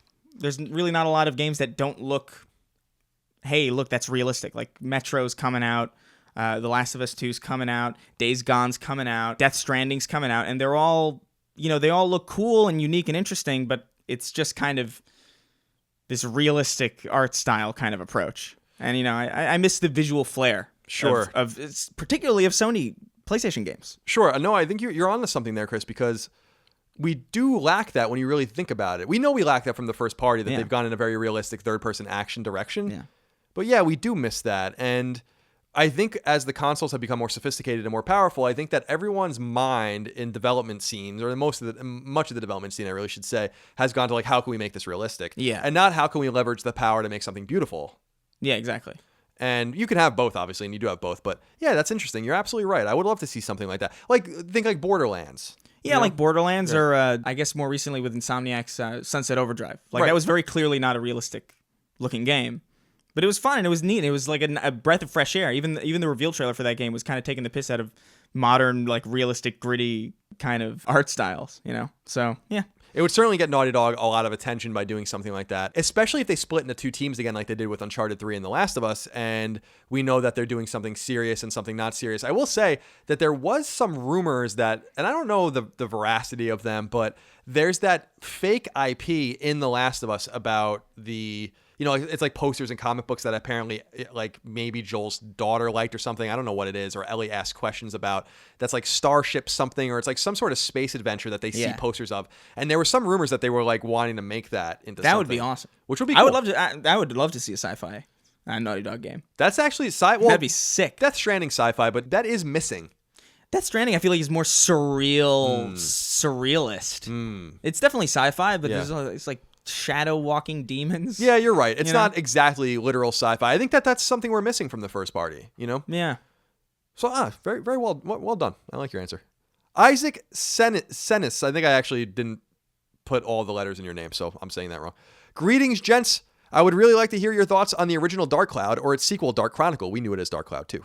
The original is a personal favorite of mine in a game world I would love to see Sony and Level 5 take another look at. Have either of you played it and have any thoughts, memories, opinions, etc.? Thanks, guys. Love the podcast. I love Dark Cloud. Did you? I have not played it. So no idea what it is. Okay, so Dark Cloud and Dark Cloud 2 were PS2 games from Level 5. You guys would know Level 5 these days from Ni no Kuni. They made Ni no Kuni and Ni no Kuni 2. They made White Knight Chronicles, which was that weird PS3 exclusive game. They make Professor Layton, etc., and so on. And Dark Cloud was one of those games that took advantage of the late 90s, early 2000s kind of, I don't want to call it a genre, but this kind of style. You still see it a little bit today in like games like SteamWorld Dig and stuff, where it's basically like how far can you go, and then you backtrack. And you like, get rid of your money and your weapons and items and all that kind of stuff. And then you go further and then you come back. And so it's like, I think it's like Azure Dreams, that Konami game on PS1 that I always talk about, how you're like climbing a tower and then you have to back out of the tower and then you try to get a little higher the next time and then you back out. It's one of those kinds of games as I recall. Okay. And both Dark Cloud and Dark Cloud 2 are available as PlayStation 2 classics on PS4. So you can buy them. I think they're $10 a piece, maybe 15 or 20. But they were really fun. And that was really, for a lot of people, the height of Level 5 because Ni no Kuni 2 wasn't great and White Knight Chronicles was pretty bad. So there's not a consistency in Level 5. And so I don't know what it would look like if they went back, but I do think that Sony owns that IP. So it doesn't necessarily have to be Level 5 going back and doing it. But their game's worth checking out. And it was called Dark Chronicles, I think, in Japan and Europe, if you guys are looking for the sequel. Dark Cloud and Dark Chronicle. James Kinslow III wrote in and said, with Halloween right around the corner, one of the best horror games I've ever played was Dead Space. Since Visceral Studios is no longer around, what do you think the chances are that we'll get a Dead Space trilogy re-release or remaster on the PS4? Thank you, Colin and Chris, for your hard work. Chris, hit me with your Dead Space love. I missed back when Dead Space was around. It felt like horror games actually had like a long future. It seemed like a long time ago, right? Until Resident Evil 7 kind of gave me a little hope again. Yeah. But I love Dead Space. Did you enjoy all three of them, or did you just like the first one? I only played the first one. Okay. Because I finished that game and I thought that was a nice, concise, self-contained thing. I saw that they put out Dead Space 2 and I was like, I don't think that was particularly necessary at all. So I just kind of skipped out on it. Sure. I heard it was good though. Dead Space 3, not so much. I heard. Yeah, Dead Space 3 apparently was the weakest one. Yeah. I didn't play Dead Space 3. I loved the original Dead Space. It really is, I think, pound for pound, maybe my favorite survival horror game. And I think what it nails so much on the Ishimura, which is the ship it takes place on in space, and you play as Isaac Clarke, I think what it does is that it's claustrophobic. It requires a lot of backtracking, which I think is one of the things that we kind of look down upon, not look down upon, but ignore when we're thinking about why survival horror works. It's about going through places and spaces that seem safe and then going back through them to find them altered or unsafe. And, the original Resident Evil with the mansion and all that kind of did that really well. And I also like that Isaac Clarke was an engineer. He wasn't a combatant. He didn't know how to fight. He was fighting with tools that are used to fix the ship, which I thought was super fucking cool. Typically, the first two EA games are pretty solid, and then the third one just falls. This is kind of consistent, actually, now that I think about it. Yeah, Dead Space 2 I heard was pretty good, and if I recall, Mass Effect 2 is typically the one that people love the most. Mass Effect 2 and then, 3. But part of that question was, what are the chances that we'll get a re-release? Yeah, what do you think? I mean, does THQ Nordic own it? THQ Nordic's going to come in and buy that bad boy, and you're going to get it ASAP-ish. I think it'd be a great idea, because, I particularly miss those games, and on PS4, especially because you can't play PS3 games. Oh, God forbid. Yeah, are they backwards compatible on Xbox One? I wonder. I think so. Yeah. I think so, yeah. Man, sometimes I wish that Sony would just stop being so obnoxious. But yeah, for me, I think that the problem will be, or the problem that I think they can anticipate is that they closed Visceral. So it would, even though it doesn't really, it's sad that they closed Visceral, but EA owns the IP, they own the data, all that kind of stuff. But it would be, I think, optically pretty strange for them to do that after they just shut the studio down instead of being it would look like a total dick move. Right, instead of being like, oh, we'll keep you around, we're going to cancel your Star Wars game or whatever and give it to EA Vancouver, but we'd like you to maybe remaster the old games as we figure out what you're going to do next. So I think that, unfortunately, pardon the pun, the ship has passed. I think that, I don't think we're going to get that. And that's unfortunate. I would love to replay the original Dead Space, but that would require me to turn on my PS3. And last time I did that, it took like 2 hours to update. So not going to be doing that anytime soon. 2 more questions, Chris. Okay. Leighton Irvine wrote in and said, hello, gentlemen. I recently played the Resistance trilogy, which I somehow had missed in the previous gen. I love the series and the third game in particular. I even chose to play it in 3D and was surprised by how good this looked and how much it added to the immersion. I had also previously enjoyed the Trine trilogy in 3D, which looked amazing, and is one of the few games I know that ran in 3D on PS4. Did either of you ever try games in 3D, and do you think it will ever make a major return or will continue to die away quietly? Many thanks. What do you think about 3D? And what he's talking about for the audience is 3D in terms of like you using a 3D television, that effect, that pop effect, like they have on 3DS, for instance. Yeah. I hated it. It definitely was a fad, and I'm glad it's gone, because it was entirely purposeless. I remember when Halo Combat Evolved Anniversary launched in 2011. They had like a 3D mode. I remember it looking actually pretty good, but I really only remember messing with it out of sheer curiosity and then being like, oh, that looks pretty good. And then I shut it off immediately because I'm like, I just don't want this. Right. This isn't something that I want anyway. I feel like the appeal of 3D is kind of filled in by VR now, which is a far more compelling and far more interesting use of 3D anyway. So yeah, I think that kind of 3D, the 3DS 3D type deal, that's in the past. That's off with motion controls. Yeah, that's a swing and a miss, I would say. Sony released, as people might remember, in 2011 or so, PlayStation branded TVs that would play PS3 games in 3D, and Resistance 3 was part of that movement. And yeah, I messed around with a few of them because I think they sent them to us at the time. It's just not for me. I mean, that's just too gimmicky. I think motion controls can work and do work sometimes and can be fun sometimes. Like I liked Sports Champions, for instance, like in a few of these games. But 3D just didn't work and wasn't necessary at all. Yeah. And yeah, so I don't think you would I wouldn't expect to ever see that again. As far as you finally playing the Resistance trilogy, well done. Insomniac's Resistance trilogy are some of the best games on PlayStation 3. And I'm always surprised and would love to see them do a fourth one because I think that series is so special. And, I think with Killzone, it just seemed redundant to some people, but dollars for donuts, man, I think it was better than Killzone. Final question, Chris, comes from Simon Anderson, who said, "Hi, Colin and Chris. I was wondering what you guys think the chances of a new Sly Cooper game being released is. I was thinking with how well Ratchet & Clank's reboot was received, that a new Sly Cooper game, or even a reboot of the series, isn't that far off. Anyways, keep up the great work." Oh. I doubt it. I doubt we're going to see. I doubt we're going to see that anytime soon. The last one we got was Sly 4, which was developed externally by Sanzaru. And the coolest thing about that game was called Thieves in Time. I think it came out in 2012. It was on Vita and PS3. And the cool thing about that, from a storytelling perspective, was that they started developing it without Sony's permission. And then Sony came and saw what they were doing, and they were kind of given leniency to do it. And you guys might remember that it was teased at the end of the Sly Cooper trilogy on PS3 that was a collection. If you beat all 3 games, then you got a trailer for the 4th game. So I liked that sort of thing. And, that's the same thing with Bioshock 2's trailer being at the end of the PS3 version of Bioshock, and you beat it, you got this trailer for the new game. So that was kind of cool and exciting, and I always wonder when games are coming out if they're ever going to tease things like that again. But as far as I understand, the game didn't sell exceptionally well, and I don't think Sly Cooper really has the resonance, and never really did, that Ratchet had. And I don't think the games were as good as Ratchet's games. And Sucker Punch has long since moved on to, better things. Now they're making Ghost of Tsushima, which is about as different from Sly Cooper as possible. But did you have any love for Sly Cooper? Devious Raccoonus? I was always very indifferent to it. It just wasn't one of those games that I touched at all. Like the PS2 era in general was a very, very strange period of time because I was very ignorant on what games I should have been playing. That was a Dragon Ball machine. Like the PS2 was my Budokai machine. Right. And War of the Monsters and Destroy All Humans and Mercenaries. These really weird and like a bunch of pandemic games. So I did miss out on a lot of those kind of Jak and Daxter and Ratchet and Clank and Sly Cooper. I caught up on Ratchet. I really liked Ratchet. I caught up a little bit on Jak. I own them all. I haven't really gotten the chance to play through them yet. But Sly just never quite grabbed me as much as anything else did. It was cute. I think out of the Not knocking it. It looks totally serviceable, and I'm sure the people that, love that game love it very much. But it was cute. Like, I think out of those 3 series, it was definitely the most overtly child-oriented from a gameplay and from a narrative perspective, and the characters are really cool. But, I don't know, from my perspective, I would like to see them focus on one thing really well. I think you only need in this generation one great platformer, right? One great mascot platformer, if that. And the Ratchet and Clank reboot from 2016 on PS4 is so good that, obviously Insomniac should and I think is going to do more of those, but do you need to distract from that by having now Sly Cooper come back and now have Jak and Daxter come back? I don't think so, because to Chris's point, it's just not the PlayStation 2 era anymore where one of those games came out every 3 weeks and, everyone loved their mascot platformers. So I think that we're fine without Sly Cooper, although I do recommend if people still have their PS3s hooked up, you can buy and acquire the Sly Cooper trilogy, and it's a good way for you guys to introduce yourself to it. And if you like those, then you can buy the 4th one that Sanzaru made, and it's playable, as I said, on Vita as well. So give Vita a little love there. Yeah. Chris, that's all we have for Sacred Symbols this week. That was a good show. It was a good episode. It was a fun episode. It was a rambunctious episode. Quite. It was vigorous. It was a vigorous episode.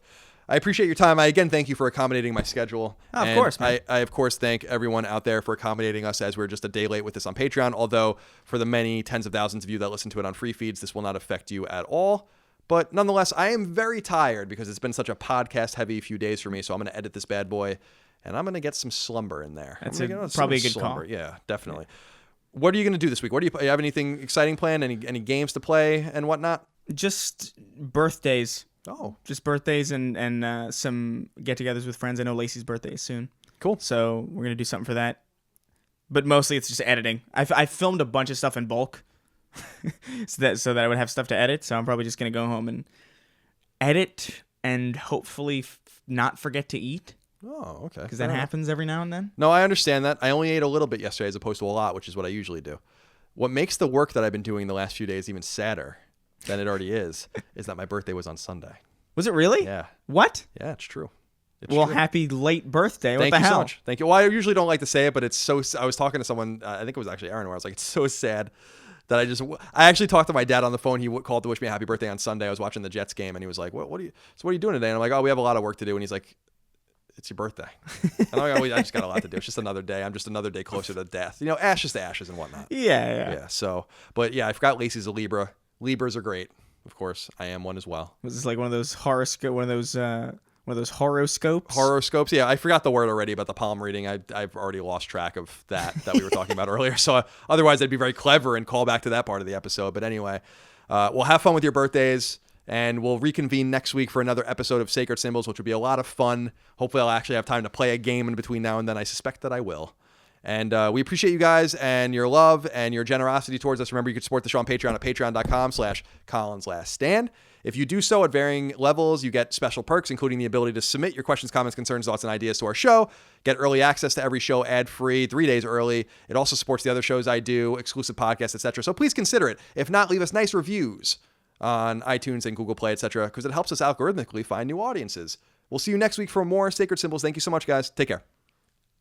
You stole it. Take care, guys. Look at that. Sacred Symbols, a PlayStation podcast, is fan-supported over at patreon.com/ColinsLastStand. The following names are at the producer level or higher on Patreon, and I want to thank you from the very bottom of my heart for your incredible kindness and generosity. Martin Beck, Fred Bentz, Michael Betts, Eric Bishop, David Blodel, Mark Boggio, Spencer Brand, Isaac Brewer, Lennon Brixey, Matthew Brousseau, Josh Bushing, Austin Bullock, Andrew Burkhart, Dylan Burns, Alex Cabrera, Brian Cacciatolo, Will Caldwell, Jason Camargo, Luis Cancato, William O'Carroll, Matthew Carter, William Cashel, Brian Chand, Travis Chandler, Sean Chandler, Kenneth Charr, David Chestnut, Steve Clifford, Simon Conception Jr., Brad Cooley, Cutter Crow, Nick Cummings, Daniel Diamore, Daniel Delanikos, Travis Depew, Mitchell Durkash, David Ellis, Albert Escobar, Brian Fink, Joe Finelli, Eric Finkenbeiner, Stefano Fontana, Photios Frangos, Connor Gazian, Alexander Gates, Michael Gates, Salem Ghanem Al Ghanem, Daniel Glassford, Tyler Goodwin, David S. Graham, Josh Gravelick, Ryan Greenwood, Miranda Grubba, Andres Guzman, Tyler Harris, Asa Haas, Azan Isa Al Raisi, Josh Yeager, Paul Joyce, Greg Juliffs, Jeremy Key, John Klott, Kevin Komaki, Taylor Christian Laudrin, Christian Larson, Jackson Lastuka, Donald Laws, Joe Lawson, Don Q. Lee, Ashlyn Lee, Anthony Lencioni, Patrick Leslie, Dustin Lewis, Keith Adrian Lewis, Chad Lewis, Mark Liberto, Aaron Litwiller, Lewin Ray Loper, Josh M., Ryan T. Mandel, Joe McPartland, Wyatt McVeigh, Albert Miranda, Patrick Malloy, Betty Ann Moriarty, Abe Mukhtar, Brian Nietzsche, Josh Netzel, Adam Nix, Brian Ott, Jorge Palomino, Todd Paxton, Brendan Peavy, Marius Scarson Peterson, Enrique Perez, Eric A. Peterson, Jason Pettit, Lawrence F. Prokop, Eric R. Pryor, Michael Renner, Peter Reynolds, Jonathan Rice, Toby D. Riemenschneider, Austin Riley, Ramon Rodriguez Jr., Petro Rose, A.G. Rowe, Matthew Savoy, John Schultz, Chris Schaefer, Toby Shootman, Riley Smith, Gerard Stewave, Steven Summingut, Ahmad Tamar, Ben Thompson, Carl Tolman, Tam Tran, Dan Vale, Adam Van Kuren, Oakley Waldron, Justin Wagaman, Dade Michael Edward Went, Mike Wayant, Tyler Woodall, Corey Wyatt, Tony Zaniga, Casual Misfits Gaming, Supershot ST, Mad Mock Media, Beric, Mubarak, Richter 86, Dav 9834, Chris, Wyatt Henry, Donk 2015, and Random Guy Radio.